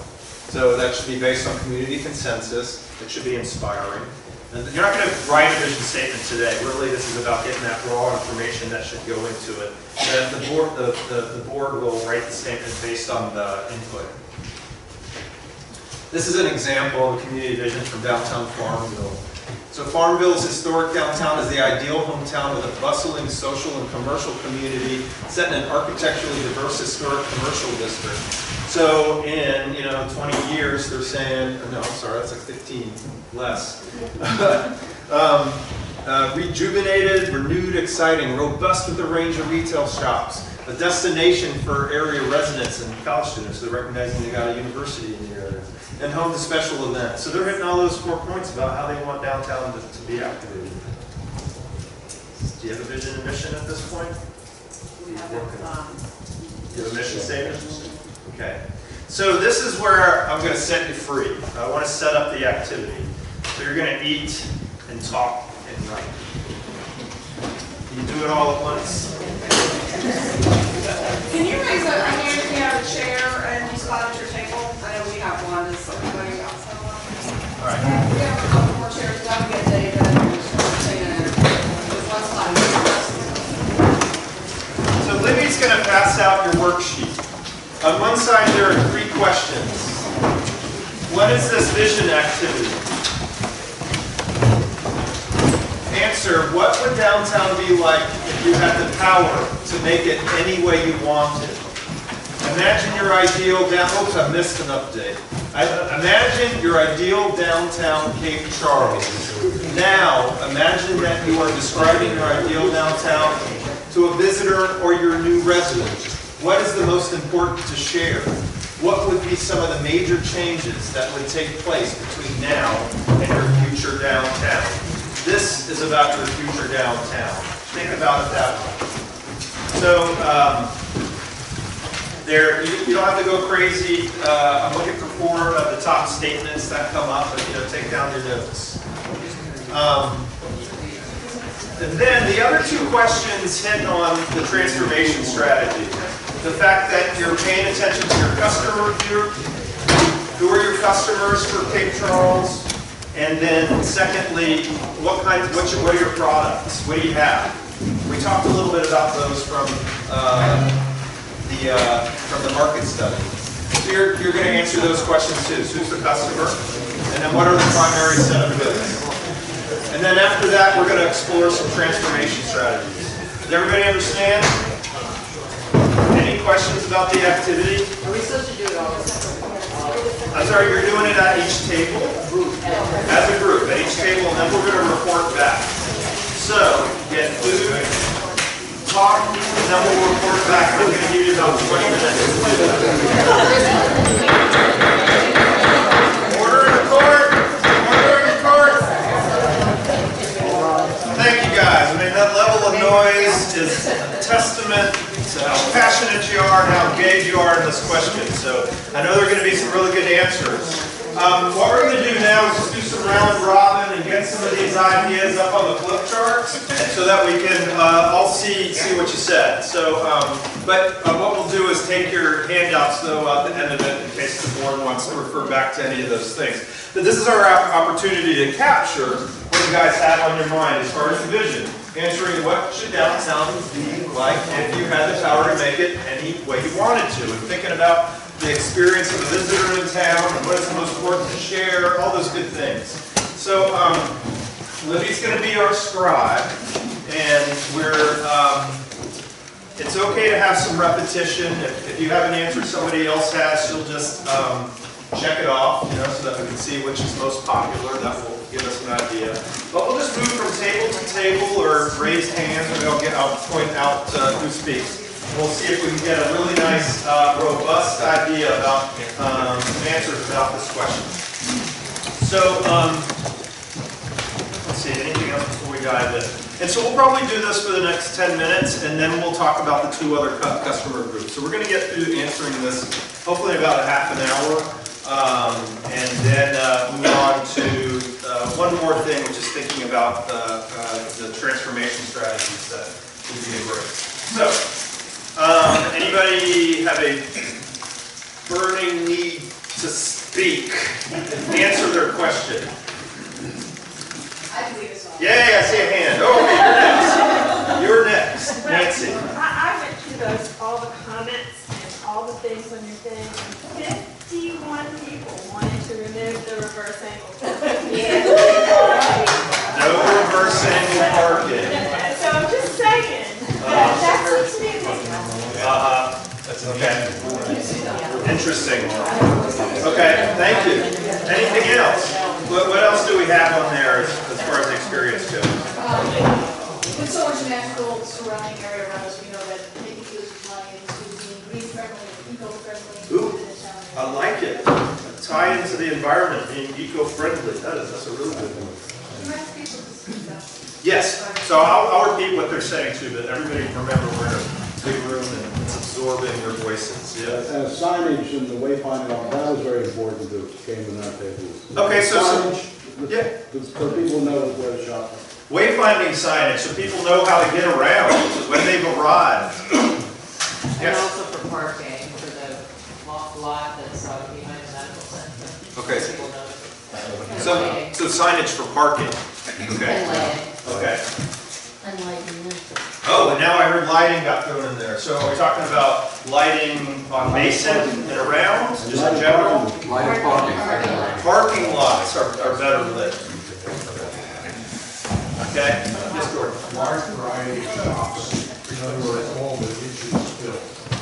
Good. A whole variety of different things you can sell, you can. Okay, so we're talking about a variety of shops and filling those market opportunities so that there's a variety of things to buy. For example, Okay. a grocery store, Okay, note that. Grocery store. a butcher shop, a bakery, Okay. a cleaner,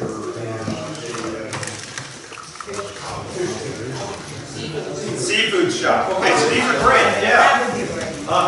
So capturing some of these, we've got a wish list of businesses we'd like to see in downtown, those needs. We heard fish market. I heard, did you say laundry? Did I hear? No, dry cleaning. Okay, bakery cleaners, okay, got it. Did we cover all of those? Outdoor clothing, health food store, Men's clothing. a men's clothing. That's a good idea. There might be a little section in one of the women's shops. Yeah. Anything else on the retail wish list? Ship's store. Say it again? Ship's store. Ship store, tell me what you mean. A ship for the harbor. Oh, like marina shop? For all kinds of food and gear and Okay. provisions. Okay, so Carol's talking about provisions for the market, the marina, thinking about all those folks coming in here, so supplies that they might need. And then it was brought up, Libby, that there's an interest of provisions for what people just need in town, which I think we're covering some of those varieties. Anything you want to add to that wish list of businesses for downtown? Oh, okay, so we have an interest in more public restrooms? Sorry, we're having her right read. We had a call for pet friendly, which is already manifests itself in a dog park or a dog run or some sort of pet shop. Pet friendly, so it is already pet friendly, but you could enhance that. There's market opportunities. I know we almost brought our dog when we came and visited over there. A dog, exactly, a dog park. Yes, thank you.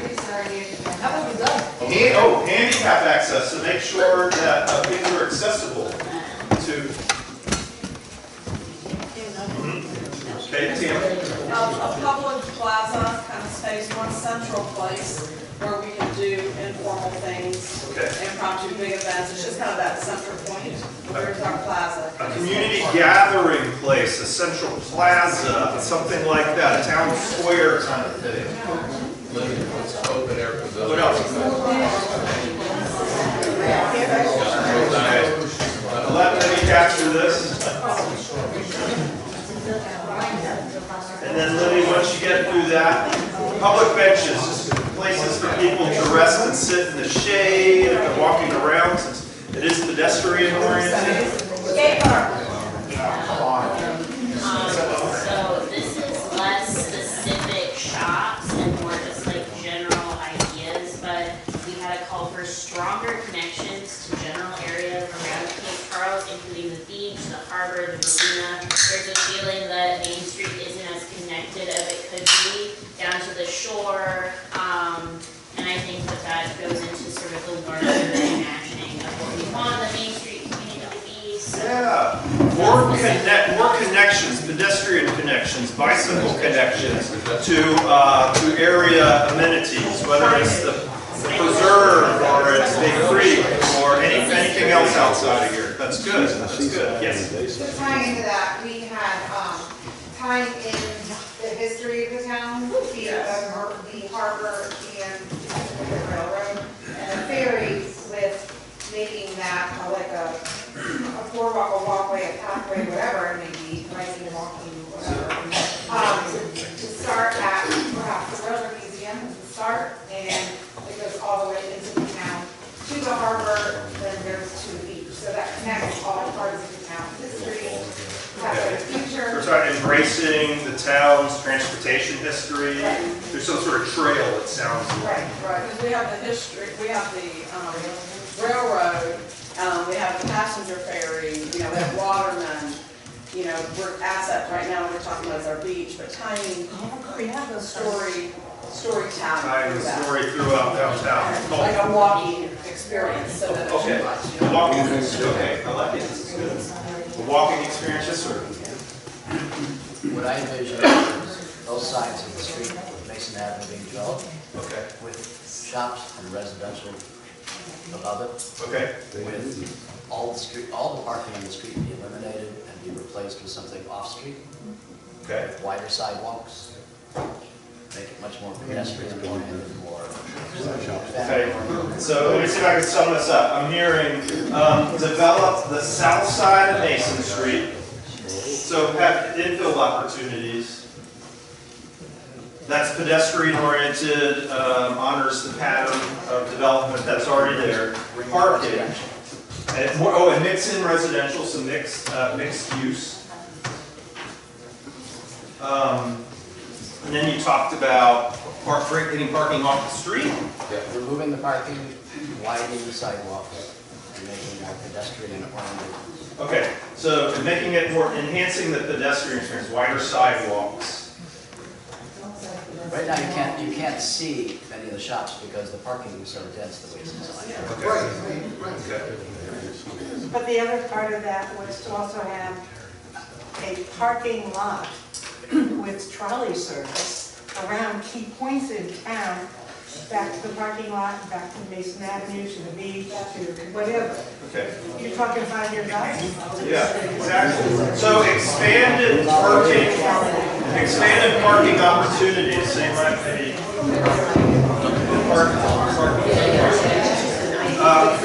throughout downtown that may be connected with trolleys, something like that to help out with transportation. Tiffany's got a golf cart.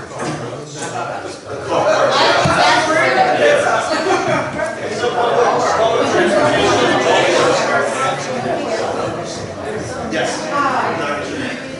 What we also thought, speaking of in terms of the public plaza, town square, is making Strawberry Street pedestrian only on that block from Mason to Randolph. Have that, town gathering, the town center for events and whatnot. So this is a specific location that should just be pedestrian, should be closed off to auto traffic. Did you capture where she was talking about? Mason Randolph? Okay. Yeah. Okay. I don't know, I'm giving you my idea. What if we have groceries to carry? Yes. All right, guys. Beautify with hanging baskets. Some beautification along Mason or just in the district in general, I'm sure. Something that says you're here in the commercial district of Cape Charles. Yes. Vertical skeleton. Banners, any sort of beautification ideas. Eye candy. Some placemaking projects. Yes. This ties in with the south side of Mason, and that area kind of goes with the plaza, it kind of goes with Tiffany. Instead of pedestrian only, you bring in one event, at least one event every month, and it's done downtown at the plaza. And you could have your farmer's market down there, you can have So you want to activate this public plaza, this area. That public plaza, but if the flow goes over the public plaza, could go down Mason, and you could have one festival a month. Okay. A beer festival in February. Something, yeah, exactly. Okay. So what we're looking at is activating the public plaza or downtown throughout the year. Yes? This is another abstract one, but as a young person, Tian, I think that consistent branding is really important. And I want that brand to say, we are proud to be in Cape Charles, like we are proud locals here, we care about our community. And I want that to be a tangible connection. So I hear a lot of like ideas for that in terms of like beautification and, you know, art installations and events happening in themes, but as a more abstract, overarching idea. I want, when people say Cape Charles, to hear, oh my God, I love that place. Everyone loves living there. Like, I don't just want to hear like, oh, there's so much cool stuff going on there. I want to hear like, yeah, we love living in Cape Charles because Cape Charles takes care of our people, and we love living in Cape Charles because, you know, our community is so devoted to each other that we do X, Y, and Z, not just for like, you know, tourism, which is a super important part. I'm not trying to, but like also for the people who live there. So, okay, so if I could summarize this. You want Cape Charles to have an image and brand. Yes. A brand image that captures that. Cape Charles is a great place to live. Like, this is just a wonderful place to be. This is just an awesome place to be. Yeah. So Whether positive, you're- yeah. But it sounds very local oriented, very specific to Cape Charles culture, attitude, opportunities, etc. I think Cape Charles is a community that cares. I can tell you, Hannah, you're right on. I'll tell you that I've had customers in my store that aren't from here, or are looking to someplace to retire, or a vacation, or buy a second home. When they walk into the shop and we have conversations about where they're from, why they came here, how they ended up here, what do they think of it, it's my opportunity to explain to them what the community is here. The sense of community here, because as much as they come and they love it, or they think they might want to be here, that clincher is the sense of community once you are here. Okay. And it doesn't matter if you live here all the time, or you live here half the time, or you come here every single summer, or any of that. It's that sense of community. I think people are craving that small town. You know, they live in their city or their suburb, and they can go to work every day. They don't even know who their neighbor is 2 doors down. They just get in their car and they go. And where some people might think, well, I don't want everyone to know all my business. Well, they can move out of town and into the county, but they can still come into town. I think that that's what's pulling these people here all the time. And I think that when HGTV has been great and not, but great mostly. But when you watch those episodes, for the most part, that sense of community comes through in the show. And that's what people are craving, and that's why they come here. Because there are so many people that say, well, I saw it on HGTV and I wanted to come here and experience that. So I think that that's key. And did I hear, there was also a common voice, and did I hear that in there too, that everybody is on that same page, they speak that as a common voice. Okay, that's good. We're closing, so just a few more inputs on this, and then we're going to move on to other questions. This dovetails really nicely with what they were just saying, is finding, creating, and maintaining a balance between the number of full-time residences versus tourists. Because at the current rate, will be 10% residences and 90% tourists and rentals.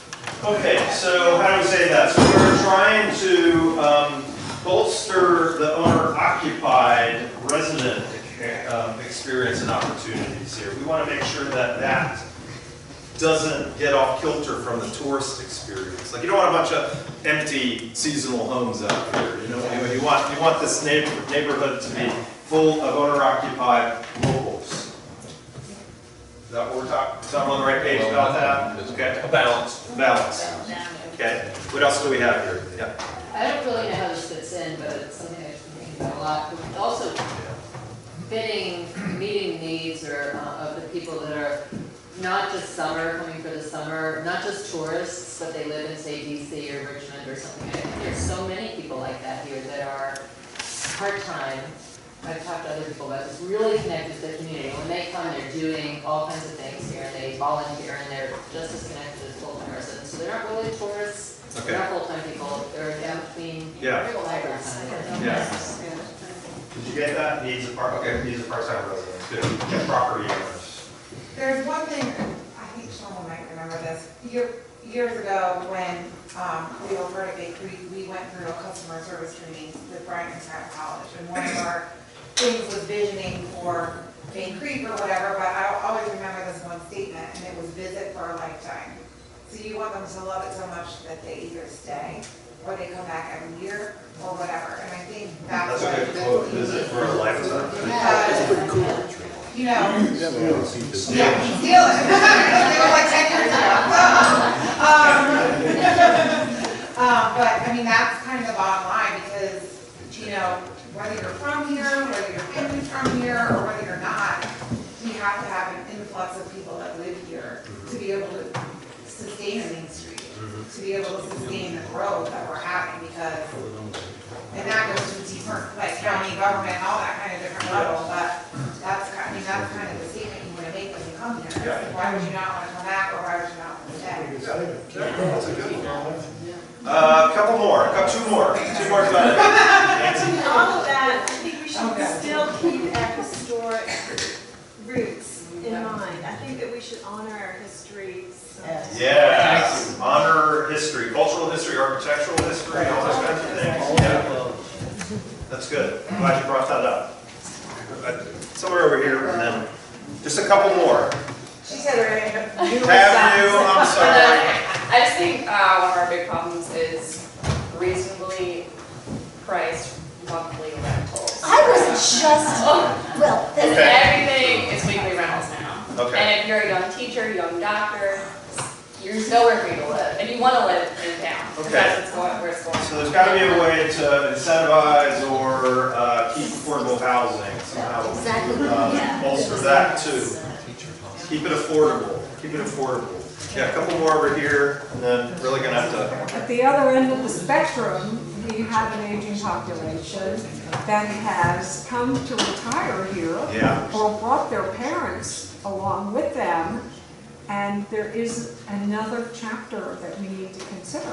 Okay. And that would be some type of life care facility. Okay. Westminster Canterbury just as an overview song. So I'm hearing embrace the elder-friendly. Embrace Thank you, Carol. that population. Yeah. The next however many years. Exactly. Yeah, that's good. That's good. Yes, sir. I've been here 30 years, and sunset has not been mentioned. That was the primary thing. Every session you went to, our sunset. And we moved past that now. More pretty sunsets, but you just embrace them. What? Lord, what? Just to experience the sunset, to make that part of the culture. Nobody can take that away.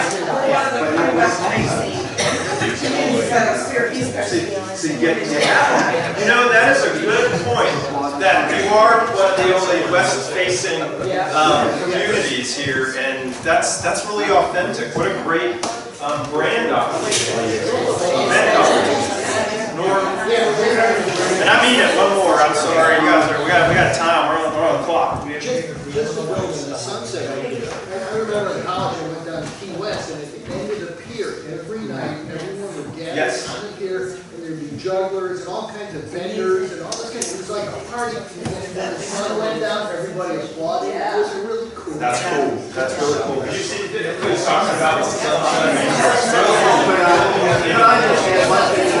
They used to play for 2 years. For 2 years, they played 8 cents, God Bless America, at sunset. Everybody loved it.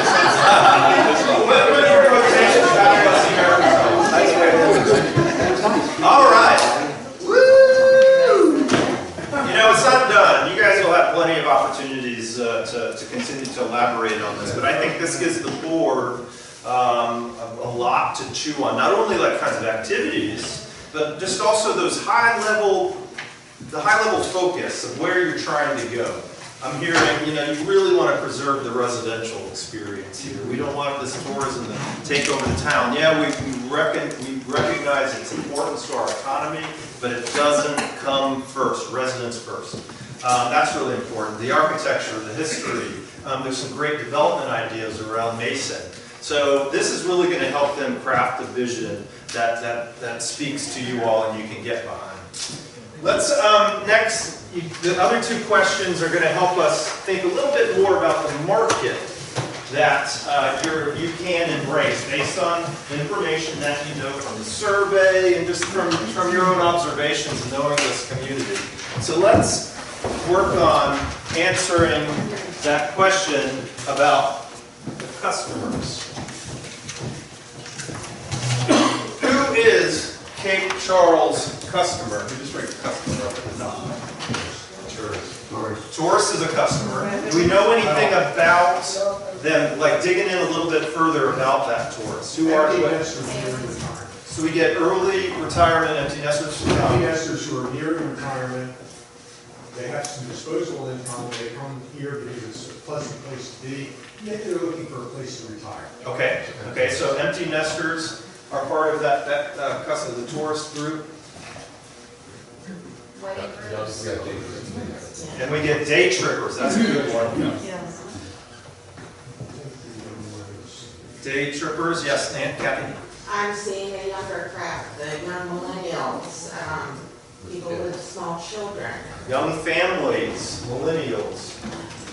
Two different groups. Yeah, I agree with you. Yeah, millennials don't have families yet. And she said, I'm saying they're what? The younger portion of millennials. Right, on the upper end of the spectrum. Not the Asian millennials. Yeah, Right. the 30 or 40s. Yes. So young families, millennials, day trippers. Anything else we need to know about the customers? A family that is sick of the Outer Banks. That is like a large population. That falls into the young families because it is a... Yeah, when we would rent Lake Runners, it was mostly people of like teenagers, I would say. Like families of teenagers that were sick of going to the Outer Banks. Because yes, there's a lot more to do, but you can send your kids off by themselves that are teenagers here. Yeah. You're not worried. Exactly. Yeah, that's good. Little tangent. It ties into what Miriam was saying and Elizabeth, and that is the looking for a community experience. Somebody that's looking for something like as an experience as a vacationer. You just come and just take it in, experience our Mayberry, kind of. So the visitor wants a community experience. Yeah. And then, George, you said locals. Got to get locals up there, and what do they look like? Who are they? People from It's everybody in this room. right here.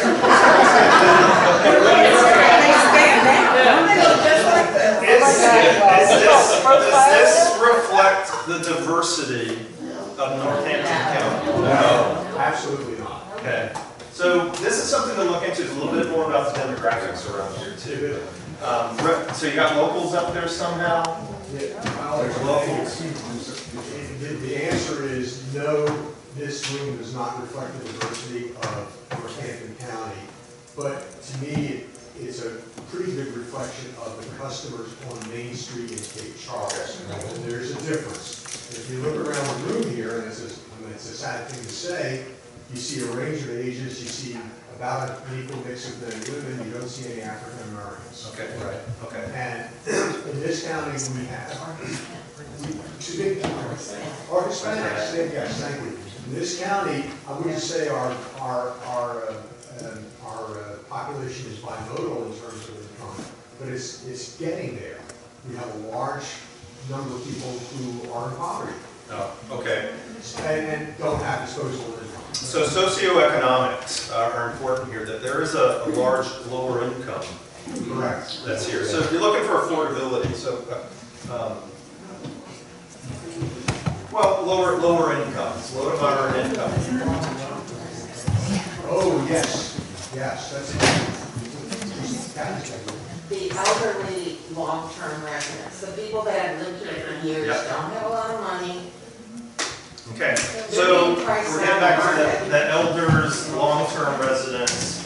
They fill into that moderate, now we're getting to the demographics a little bit more, and then age, the population.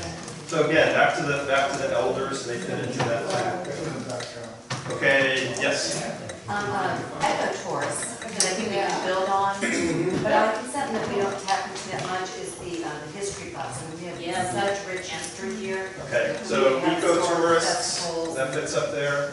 Eco-tourists, but then also those thing called like cultural tourists, the ones that like the history. Yeah, heritage tourism, yes, heritage tourists. That's good. That's very good, yes. Voters.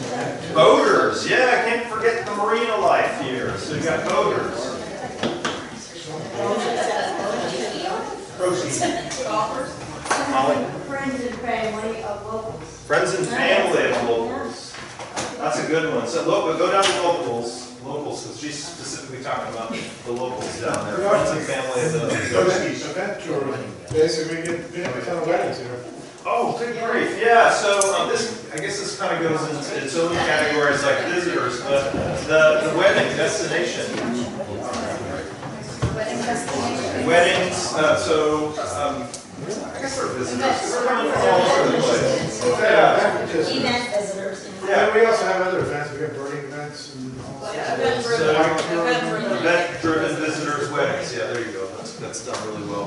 Anybody else? Yes? So I would say this isn't a big market yet, but speaking as one of these people, young people that don't want to live in a city. They just don't want to do it. They want to live in a community where it's more locally involved and people are more locally invested. She's talking about locals, that ones that like smaller communities. That's a great way to invest in the future because if young people come here and they want to stay here, they're the people that have all the energy to push projects forward, to maintain a staying power in things like this. Yeah, exactly. So. That's good. That's good. We're digging in. Susan. Well, we have such a great harbor that the sailors around the bay are up and down the East Coast. Okay. Yep. The harbor. So I think we get a little bit of that in voters, okay, / marina or something like that. Yeah. Anything else? We're kind of closing out the customer topic here. I think we are. Okay. Let's then move over into the product. So products up there. What is your product here? What are people buying? What do they come here to spend their money on? Sunset. Might as well. Food, beverages, absolutely. Golf, beach. Entertainment. Golf. Yes. Beach. Keeping up. Are we talking specifically about products from Mason Avenue or from the whole town? I think this is a case where you think about the region. What are your what are people coming here to spend money on? So I mean, you could even think about like, the eco-tourists for them, so your environment, preserve, the beach, all those natural assets, fishing. Kayaking, fishing. Outdoor recreation, specifically around water. Overnight accommodations. Overnight accommodation. Oh, yeah. So yeah. So it's you got a lot of visitors. So I think that great visiting experience includes the lodging. So there are plenty of places that have, in this country and around the world that have food, beverages, golf, beach, boating, overnight. All in one place? Yes. That's what's here. Yes, there are. Well, but I think that Cape Charles' main product is what Miriam was talking about and several others. These people have a longing for this small community where people are just connected. And that Looking for is- Mayberry. Yeah. Right. For whatever reason. The product is in the word. Yeah. Yeah. Like small town. Yeah. Exactly. Simple. Yeah. Don't forget golf carts. Golf carts, good product. Yeah, it's got golf up there. Yeah. Front porches. Front porches. Front porches, that's part of it. And that probably fits with the small town Mayberry thing. Walking communities. walking community. Product, just a pedestrian oriented, build a walk anywhere.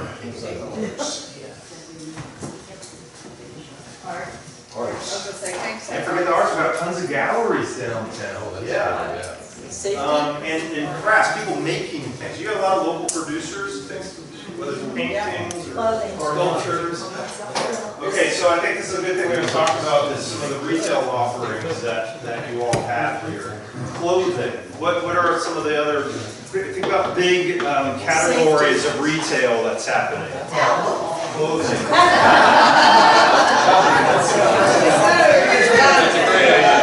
And by the way, specifically as far as clothing, are we talking about kids, men's, Women's That's pretty much. here.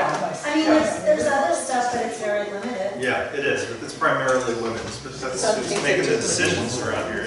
I think, you have a big market for furniture and home decor. You have part-time residents, they're spending more than a regular tourist for furnishing their home or their vacation home. And then there's people like me who are always looking for an antique shops and for that little piece of history to bring home. Do we have home furnishing stuff? I don't know if we have. Is that an opportunity? Okay, so there is some home furnishing. It's not on Mason, but it's at Okay. What? Okay. Yes. Visitors also look for the same town. You can let your kids go running in the park with that and watch them like you would in a big. Okay, so I think that kind of fits into the a very small town safety side. All right, are we kind of closing out this topic too?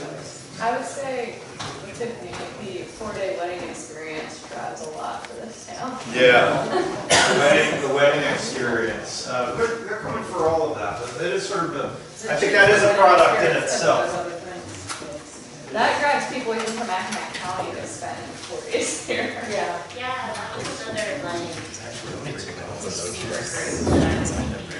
wasn't exactly tourists, but just other people from North Yankton County and Accomack County that come to Cape Girls.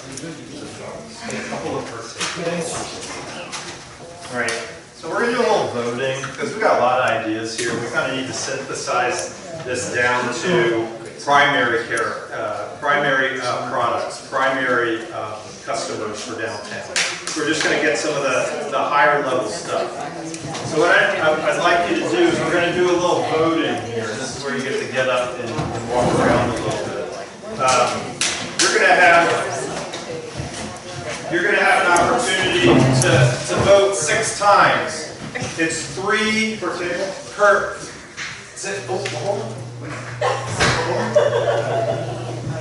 You get 6 votes, which means you have 6 dots.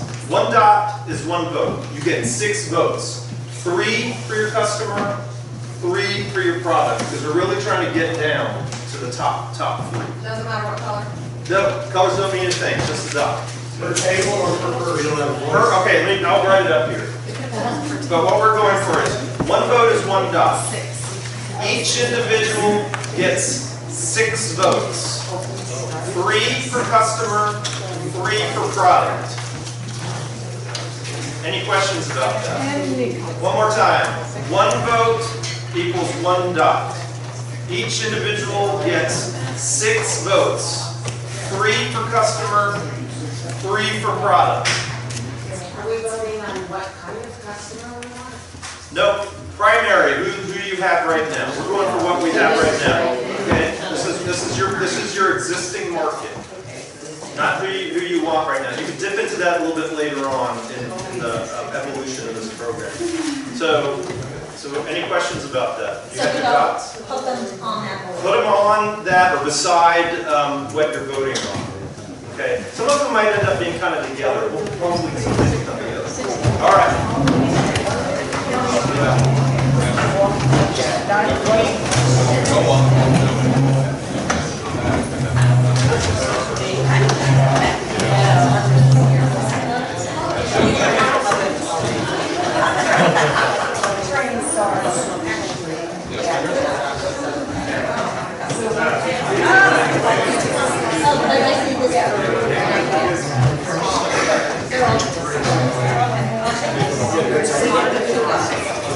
Oh, yeah.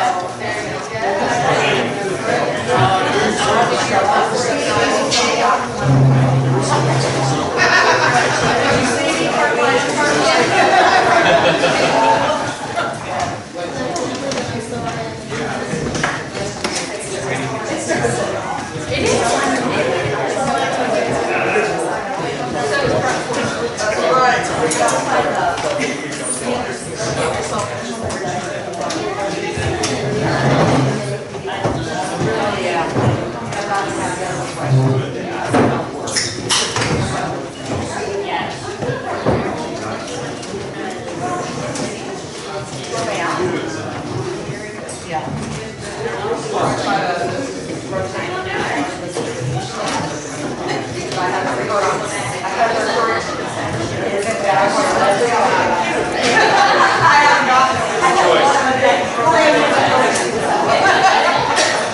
it's city water and sewer.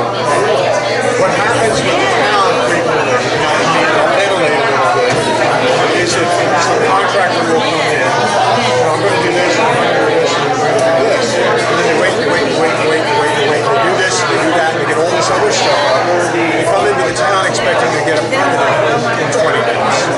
That doesn't work that way. And what they do is they say, well, we're supposed to, the town is holding us up. It's almost never the town.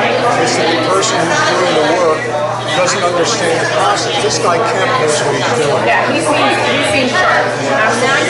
So, if there's a problem, I don't think there'll be a problem. Yeah, it's good to know that you're aware of what's going on. You're aware of what's going on.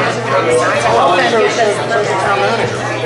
We all talk to each other. Town manager, the town planner. I think the code official is aware. I'm not sure, but we'll make sure that he is. So we may want to take a look at designated that a tourism zone because he was talking about using that tourism development financing program. It's a tourism zone already. Oh, wait a minute. For you, not for the state. Yes. You're right. Yeah. Yes. That could take some time. And I think that's probably a legislative. We can give you the legislative process. The council has to pass the tourism to match the state requirements. Have you discussed this with the town planner yet? No, that was my first meeting. Last week. I don't know what the implications are in doing that. Okay, so I'm not trying to sandbag you, but I can't make a commitment on things like that. I need to understand what it is. Obviously, it's going to have to go to town council. Right. So right now, finding these developers not the one that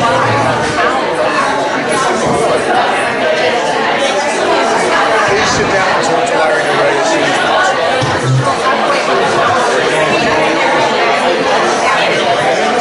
You can talk to him right now. There's no commitment. Because the sooner he has an idea of what's going on, the sooner he can be thinking about how we go about doing this. So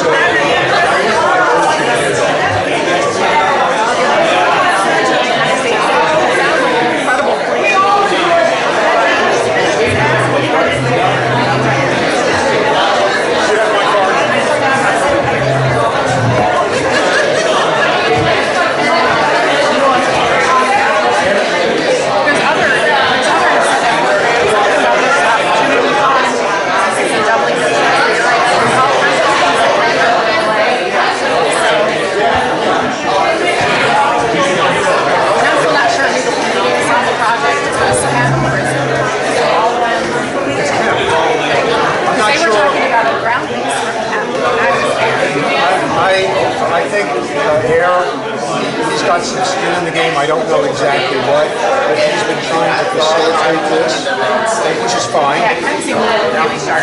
Yeah, he was really, his company is the lead on this. So, anyway. We'll touch about it. Okay, and you talk, Brent, right? No, I meant to meet him at VML, but the logistics didn't work out.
location where a good amount of votes took place. Let's try and find a color blue.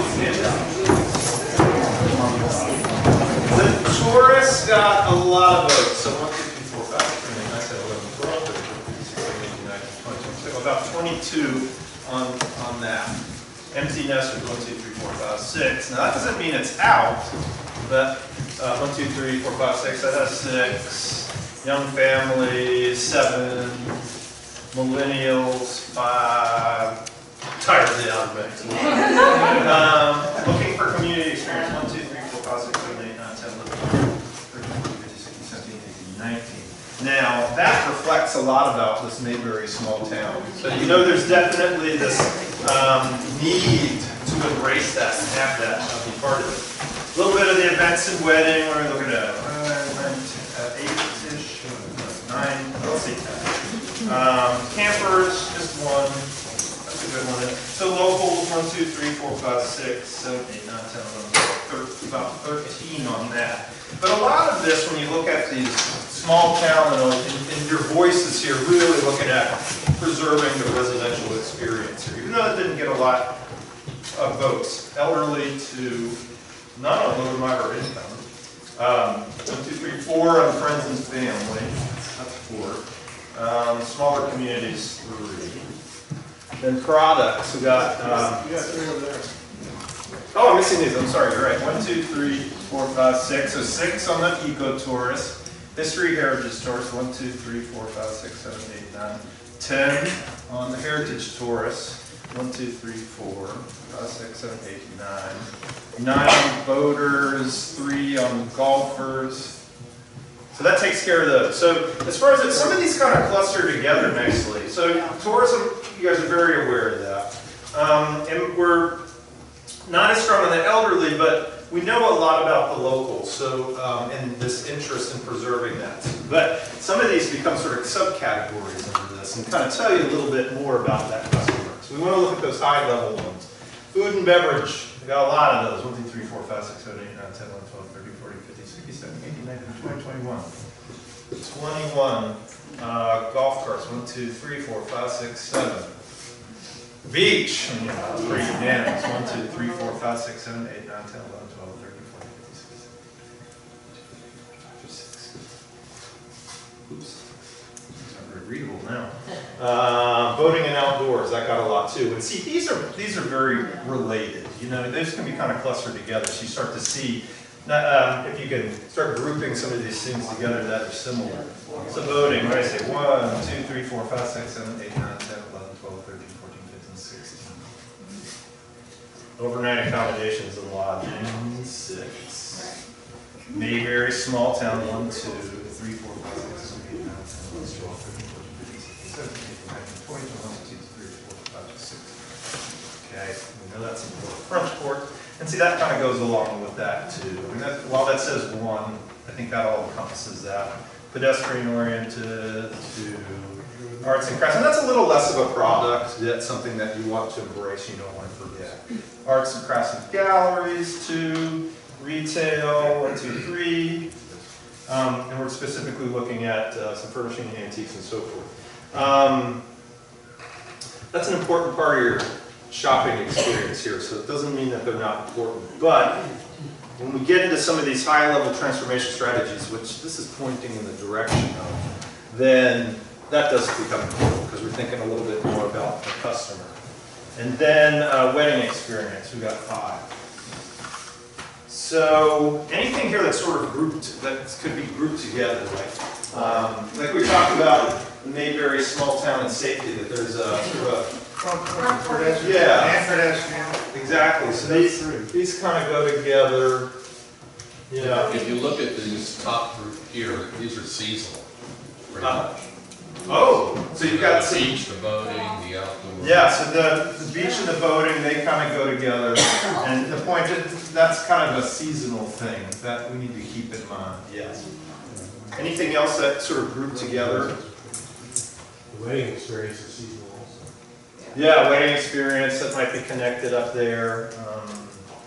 But the beach isn't necessarily seasonal. It's the view, it's the water, and it's the sunsets. It's the beach life kind of experience too. It is. It is. So what kind, if you're looking at overarching strategies, if you're looking at a customer group strategy, who would that be? Which is private, so tourist is kind of a no-brainer in that. So we definitely, so TS is transformation strategy. So we're gonna probably focus on one that's tourism. What would be a second one? Residents. Or do resident prospect people. So that would be sort of a subgroup, but what you're saying is that locals, residents, really giving attention to the residents as locals, residents. Is there any sort of subcategories in here underneath? So when you start off with an organization, you don't want too many transformation strategies because it gets a little muddy. But if these were two of your transformation strategies, are there any sort of subcategories that kind of help? So like under tourism, would that be where we go back up to ecotourist, history, heritage tourism? I think actually you could, I think you got it strong enough that you could say ecotourism itself, but that could probably fall under tourism. So anyway, so you have a special brand of the tourism that you have. It's a beach life, it's water, it's all those kind of things. So those might be together. Right. Any other observations about this? I sort of have a question. Are we talking about current locals and residents or about the future? Because the biggest problem this county has in terms of attracting business is workforce. Yeah. Put it this way. Because our population is dropping. If you have a transformation strategy that's based around the locals economy, and you're putting energy into making that better, and giving them the amenities that they need, it's going to attract who you want. But the attraction part can be very much part of that strategy. So it's aimed at attracting. Correct. Well, no, that's part of it. It's sort of like retain, like when you're doing economic development, you want to attract and retain. Yeah. I mean, I'm just thinking you want to attract and retain, letting people to work in these places, right? But yet nobody put any dots on low and moderate income people, which housing is going to be a major issue, because if everybody's coming in and buying up all these tiny little houses and fixing them up, there's nobody can afford to live in them. And where are the workers going to come from? So that comes under locals and residents. So if you're going to choose a locals and residents as a customer-based strategy, then one of the things you want to recognize are the demographics. So the diversity that reflects the community here, the socioeconomic status, that's all going to come in here. So these are high level. So some of those other things that you're talking about become sort of subcategories or help to inform how you activate a strategy like this. Exactly. Exactly. This is where a lot of the overflow will end up going through the county too. Because generally the workforce might not always be living in town. That's true. So, I mean, there's 7,000 places of development out in the county that are on the lower income side. Not more of the affordable housing, not the low income housing. But that's not always true, because the town could look at changing their zoning ordinance with some help from the citizens to encourage accessory housing on properties. That's, Joe, I think that's already on. I'm talking. No, but we're already working on that. I get that, but you need buy-in. And people need to understand that they can have ways to help facilitate that. Yeah. Don't. What, Tammy? So I just don't want us to lose outline 19, which is looking for community experience. So it's 19 dots on it. I don't think that's lost, because I think that can fall into both, and it's part of branding and all that kind of stuff. So after looking at your data and kind of understanding the community a little bit and talking to people, I propose two, and that go along the lines of what you have here. You don't have to brace this perfectly, but strengthening downtown Cape Charles resident-based economy. So you just want to recognize the locals, that local experience and supporting. Now there's a sort of a sub-focus, and if you dig down a little deeper, that you do have that larger population of the retirees, and making sure that you have the amenities and activities and stores that appeal to that group. You can probably take it a little bit further with that, and say that they like that hometown feel. They want to retain that simplicity, etc. But that's talking about more the demographics. Then you start digging into what does that customer group look like a little bit more. Then the other one is strengthen downtown Cape Charles visitor-based economy. So making sure that the visitors have what they need. So this goes, and then within that, you could have a sub-focus that's family-friendly, because a lot of your visitors are families with young kids. But also, don't forget this ecotourism. You've got the beach, you've got the nature preserve, and so forth. So if you're catering to visitors, if you're trying to activate downtown for visitors, you got a special brand visitor that's coming here. And that's when you start looking at some of those other things. So this goes back to, see how quickly this goes backwards. Oh, sorry.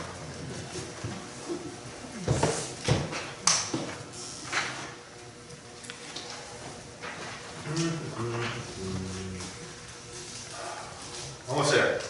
Okay. These two, that's kind of why I picked these as good examples.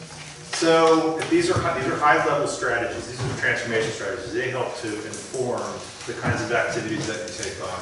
So the downtown residents, this encompasses workers a little bit, but this means that you're going to take on activities and focus and so forth on developing a cluster of retail and service sector businesses that fill day-to-day needs of nearby workers and residents, the things people tend to buy close to their home. So you're going to think about those kinds of things. And I have got these transformation strategy briefs. I'm going to give these to, I guess I can pass them around a little bit.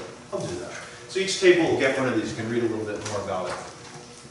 And then the other one is the tourist and tourism. So focusing on developing amenities and retail, services that people need while traveling, dining, convenience items, lodging options, the need for clear wayfinding to marketing attractions and online printed guides to businesses.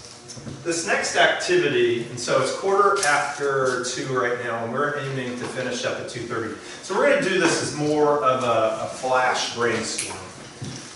What you have in front of you on the back side of your it's called a dashboard. So if you're embracing two transformation strategies, one about the tourism economy, that goes in on the left, the very far left column. That's your strategy. And the other strategy would be about residents. Now you go across to those 4 points. And what are the kinds of things that you should be doing? And this can be informed by your visioning that fall within those 4 categories. Is that, you know what I'm asking you to do? So now what you're going to do is you're going to brainstorm. Okay, if we're going to make the visitor experience better, what are the things that this organization can do to support that? And that falls into this kind of thing. Goodness gracious. So in design, a wayfinding system. What about within the district? Places for visitors to sit. Bathrooms. Under org, a regional tourism coalition. How can we get not only the resident or the businesses make money, is there a way to get these visitors to donate money to the Main Street organization? Is there a way to get the money from them to fund it? And so forth. So think about those org kinds of things. The org doesn't fill up as much. Promo. What are the activities that need to happen in order to support that tourism market? Do you need a website? Do you need an app? Do you need a marketing study? Do you need to have a marketing plan developed? And lastly, economic vitality. That's about how you get the mix of businesses that you need. What's the how to support the entrepreneur that is embracing this market? What kind of information? Do you need more information in order to make that decision? So just take a few minutes to fill that out a little bit. Just have a little brainstorm around these 2 strategies. And then we'll just kind of report back. But we're going to wrap up at 2:30. So that means, next 10, 15 minutes, let's just talk about this, okay? And this will just give some ideas to the board about what kinds of things that they can do. I think they already have a really good idea, but this is going to give them, so we're taking a little deeper dive now. Do you understand what I'm asking you to do? And please raise your hand and say, Kyle, you are not making sense at this time. I have a question. So do these activities have to be activities that are undertaken by the community enhancement? Nope. These can be activities that a partner can do. So for example, if I said a goal would be to clean up dilapidated properties in town, get rid of them, or do something to enforce our code, the community enhancement board could lobby or pressure or otherwise encourage the town Correct. to take action. Yeah. So when it comes to developing this work plan, if that was one of the tasks to clean up downtown, the streetscape throughout downtown, obviously the partners involved in making that happen, it's going to be the town and public works. Residents can be involved in some sort of, block adoption or something like that to look after. So there's lots of ways to go about it. So just no stress, just kind of brainstorm. If you've got these two strategies, think comprehensively about ways to support them. And let's just jot it down. We're not going to spend a lot of time on this, but kind of talk a little bit about some things that support these strategies. And you've got some good ideas here in the visioning statements too. Maybe I'll move these over. All right, so do this for like the next 10 minutes. 10 minutes. Talk. Hands up. She's doing kindergarten. All right, I just want to get so home stretch. I just want to capture a little bit of your ideas about ways that you can activate this. Can you do a little scribe again? So what we're going to do is do a little round robin. Maybe we'll talk about the tourism economy first, about the resident base. But then what we'll do is we'll put them into their categories. Tell us if it's design or if it's org or if it's economic. I said ER. That's old. It's EV. Economic vitality. So when National Management Center went through the rebranding, they changed economic restructuring to economic vitality. And every once in a while, I catch myself. So EV. So we're just going to talk about some of those activities that you have that fall under each of those four categories. So let's start. You know what? I want to start with the resident-based economy because that's something you guys obviously really are behind. So let's talk a little bit about that. So what are some ideas in order to support this strategy? What are some things that you need to do? I'm Yes, going to Bill. go back to the question I asked you before. Okay. That is to clean up dilapidated properties. Okay. Because that will So that's a design improve the thing. quality of life in town, but it also So he's talking about cleaning up. Enforcement and cleaning up dilapidated properties. Yeah. And it also speaks to tourism because when you drive into town, we probably have all become, a little bit desensitized, but there are some pretty rough-looking buildings in this town. There's some vacancies that are in rough And it condition. doesn't present a good. Absolutely. So that's a good one. So I'll find a way to get that one. What else do we have that's resident, that supports resident experience? Yes, Kathy. Developing some public areas for elderly people to sit and walk. Design. Relax. Public areas that are accessible. Yeah. Underneath the economic. Vitality, sorry, vitality. This whole concept of diversity of shops. Diversity of shops. So I think this is an opportunity for the board to investigate a little bit further about what are some gaps, what could be supported in downtown that would fill the needs that the residents are looking for, the types of businesses. So under EV. I'm sorry, I guess that's where I wanted to go, but in my mind, it's not just downtown. It's, because I consider our downtown initiative to be more than just Macy's. I consider it to encompass the marina. I don't know about you, but I don't consider it to the harbor. You say harbor, and I don't think about their private property over there. They're on their own. I'm sorry. That's a right. racing Right.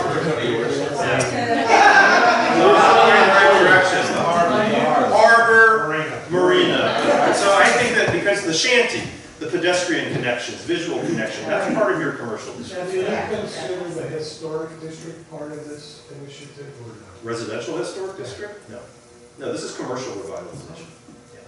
So we're talking about the concentration of residential. That whole or concept of diversity commercial. of shops. Concept of diversity of shops. Yeah, diversity of shops that support the residents. Yes? It's probably goes under design, for like a maintenance schedule for cleaning up the landscape and streetscape and having flags and making sure there are light bulbs in the. So this goes along with the just cleaning up dilapidated properties, or just the environment. So some sort of schedule, cleanup schedule for downtown. But then you start getting into flags and some beautification measures. Well, you know, Christmas decorations, Yeah. then they're taken down before, Yeah. So what else? Any other activity? Yes, Bill. So walkability. What would we do to promote that? What would be the activity? Well, to follow under either one of them, that you would widen the sidewalks. Create connectivity between sites, things like that. Yeah. Okay. So some walkability projects, things that are going to support the walkability. There can be tons of ideas that they already. So we're really focusing on design right now. Let's try to think about these three other points, because you got to be comprehensive about this. What Attract new business. Okay, so getting into the EV. So we talked about diversity of shops. So attract the diversity of shops somehow. We got to have some activities to attract them. Tax incentives because we're. Create some incentives. Yeah. Because we're a historic district. And incentives could be, not only if you're a historic district and you've got historic tax credits and things like that, but a grant program could be created, or whatever kind of incentive that you guys want to create. We've got Well, this that idea you had in Gloucester, the Gloucester program, what's it called? Yeah, there were two of them there. No, but I'm talking about the entrepreneurial. Oh, CBL, Community Business Launch. Yeah. I'd love for you to do Yeah, something. like do a CBL, so you get that You incubator. can put a CBL on the ER. creative I love that. I can turn up some business. Yeah. There's been some broad surveying done, but shouldn't there be more focused surveying? Yeah. Among the owners of all the retail, Yeah. see if they have to have a common page, Yeah. just as hotels B&B need to, that type of thing. So I think early in this, got to do some more data collection. Probably dig in a little bit further with a market study, or do a business survey so that you can get specific input from the business owners. So that would go under EB. You do have a business association. Hey, business association, that's right. What kinds of things go under organization? Organization's about engaging the public. So that could be, well, this is an organization activity here. It could be managing the volunteers. You need to engage, you need to create a volunteer program. Something. A volunteer program. Get our committees going. You need to get committees going. Yes, absolutely. And the committees, I want to tell you, you don't have to have the 4 committees. You don't have to do it strategically. Think about what your priorities are. And have it project-based. So I'm just throwing that to you right now. It's a little bit further down the line. Have it be project-based, because people will be more engaged. Because if it's too generic, and it's not project-based, people are less likely to do it. I love that. Okay, so what did I miss? Promo where we would do market research. Market research, yeah. We were speaking from a Eastern Shore tourism basis. They have some broad things from the state level, but we don't really, we're not talking about tourism yet. We're talking about residents, aren't we? I'm sorry. Well, what kind of promotional activities could be a residency? Maybe start with one event that is resident driven. Right. We got it. You got one. We're talking about in Annapolis, we do the burning of the socks. Burning of the socks. In early spring, which is by the beginning of the Okay, so it signifies the beginning of the summer season. Yes. Okay. Yes, no more socks required. Gotcha. Okay, so they do some sort of event that symbolizes the start of the summer season. So you just put parentheses, burning the socks. This could be a bonfire. Distinctive unique. Yeah. Good. Healthy.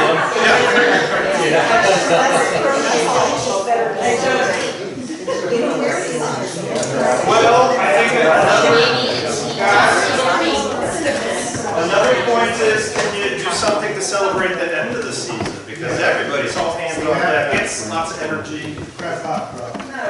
Is that something that exists already? That's New Year's. That's a New Year's thing. When we take back. Is that something that exists that's already? Take back the beach. But take back the beach event. Take it back. Whatever that might be. Maybe the summer's over and it's the locals. It's ours.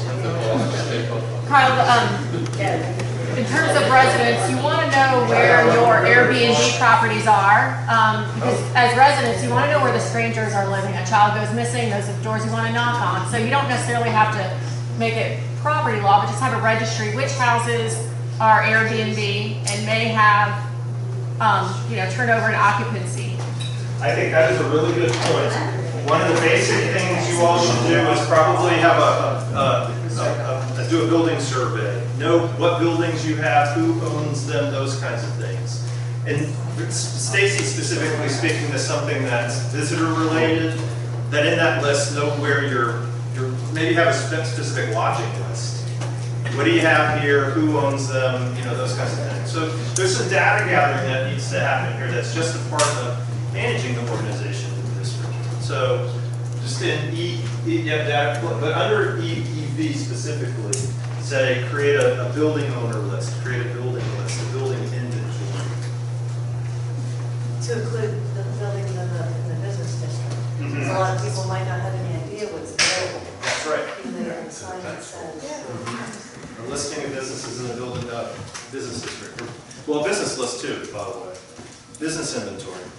I think this would be under organization, but just having a comprehensive list of events and organizations that are already happening in the area, what types of methods we utilize to get that message out, stuff like that. So there's, we want a big event at the end of the summer. Well, this is already happening super close. Is there any way we can harness some of that energy and bring it into this sort of plan? So you need an event calendar. So under promo, though, that's more promo oriented. Event calendar for the area. You guys need to start a fund development program. I'm just going to throw that out there, fund development, which falls under org. How you engage the residents in this, in helping fund that activity. So org, you need some sort of fund development. Fund two. Okay, is there anything, we'll just close this out, and let's talk a minute about some visitor ideas. I'm not sure what it falls under, but the whole idea of either walking to a golf cart or whatever, drawing tour of the historic spots and around town. Walking tour, yeah, it could be a walking tour, it could be whatever, a tour, downtown tour, community. Yeah, so that's more of a design or preservation, guided tour, yeah. What else? Organization, together, when you have that calendar, you're not planning two things on the same day, that you can piggyback, come to Cape Charles and do this on Friday, this on Saturday, this on Sunday kind of thing. Oh, so you're talking about packaging. If you could, if everybody knew, you could. Yeah, that's a good one. So itineraries, promo, package experience. Just to piggyback on that a little bit, the word today is that millennials love the drop-down menu, just hand select. Say, on Friday I want to do this, on Saturday I want to do this. So like a menu of that would be like packaged menu. Not necessarily pre-packaged, but every other menu. Create your own. That's good. Create your own. I'm not sure, Nancy, if that's what you were getting at, but we need some coordination with this place as well. Okay. So that is not what you. Yeah. And they just So we don't have three things happening at the same day. event calendar. Yeah. Well, it's not on a calendar, it's one person who needs to say, well, you can't have it here because this is going here. Okay.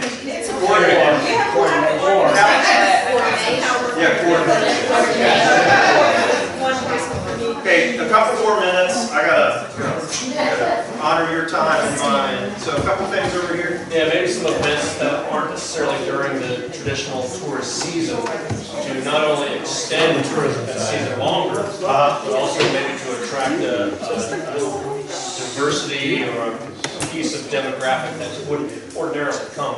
So, Like so soccer. thinking about bringing people back, you know, like, so what, you came here for the summer, but you know what, there's still more to do here in the off-season. Some sort of off-season event for visitors. Okay, so a visitor off-season event.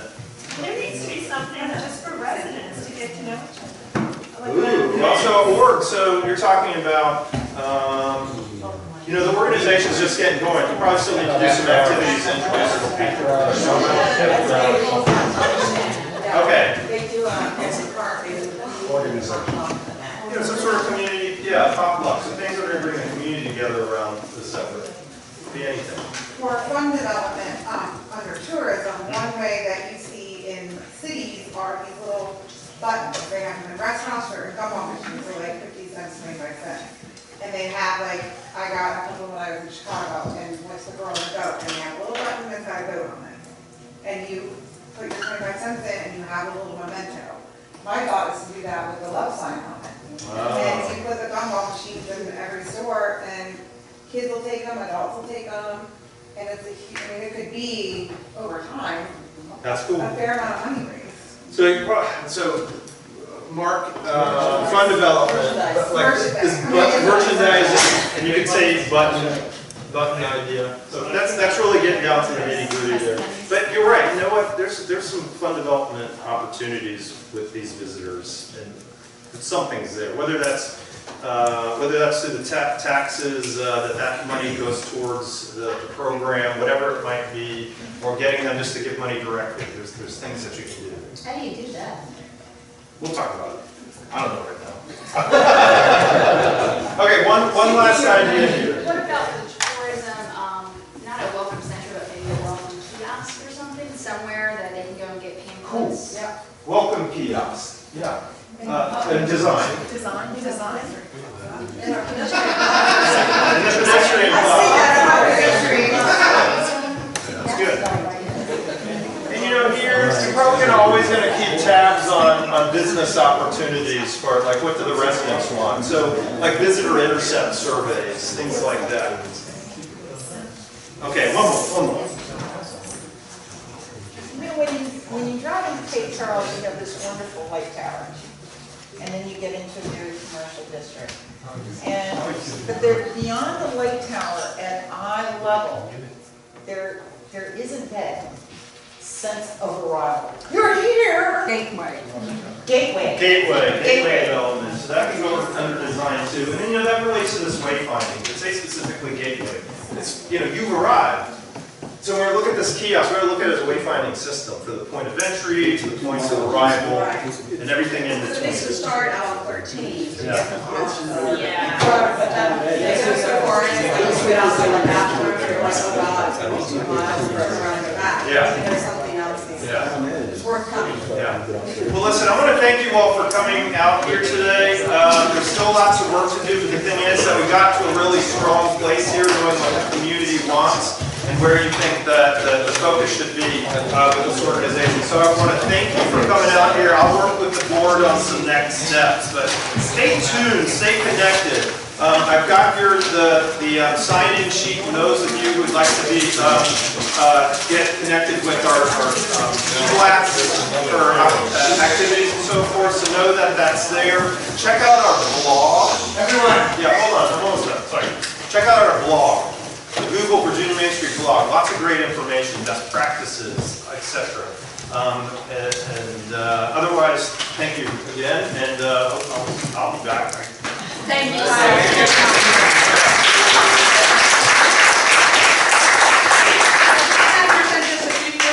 We'll follow up with everybody via email. If you didn't get an email from me when you registered today or from the Community Enhancement Board, then you need to stop by and make sure we have the correct email. Because everyone should have registered today, so we should have received some information from us. If you're not getting that, we need to know because we have the wrong email. The next steps for us, just to kind of, we had some discussion at our table because Andy and I both were sitting here, so picking brains and things, that What is the Community Enhancement Board doing? We meet twice a month on Monday evenings at 6 o'clock, and we welcome guests to come and listen in on what's happening. We, take any questions, those types of things.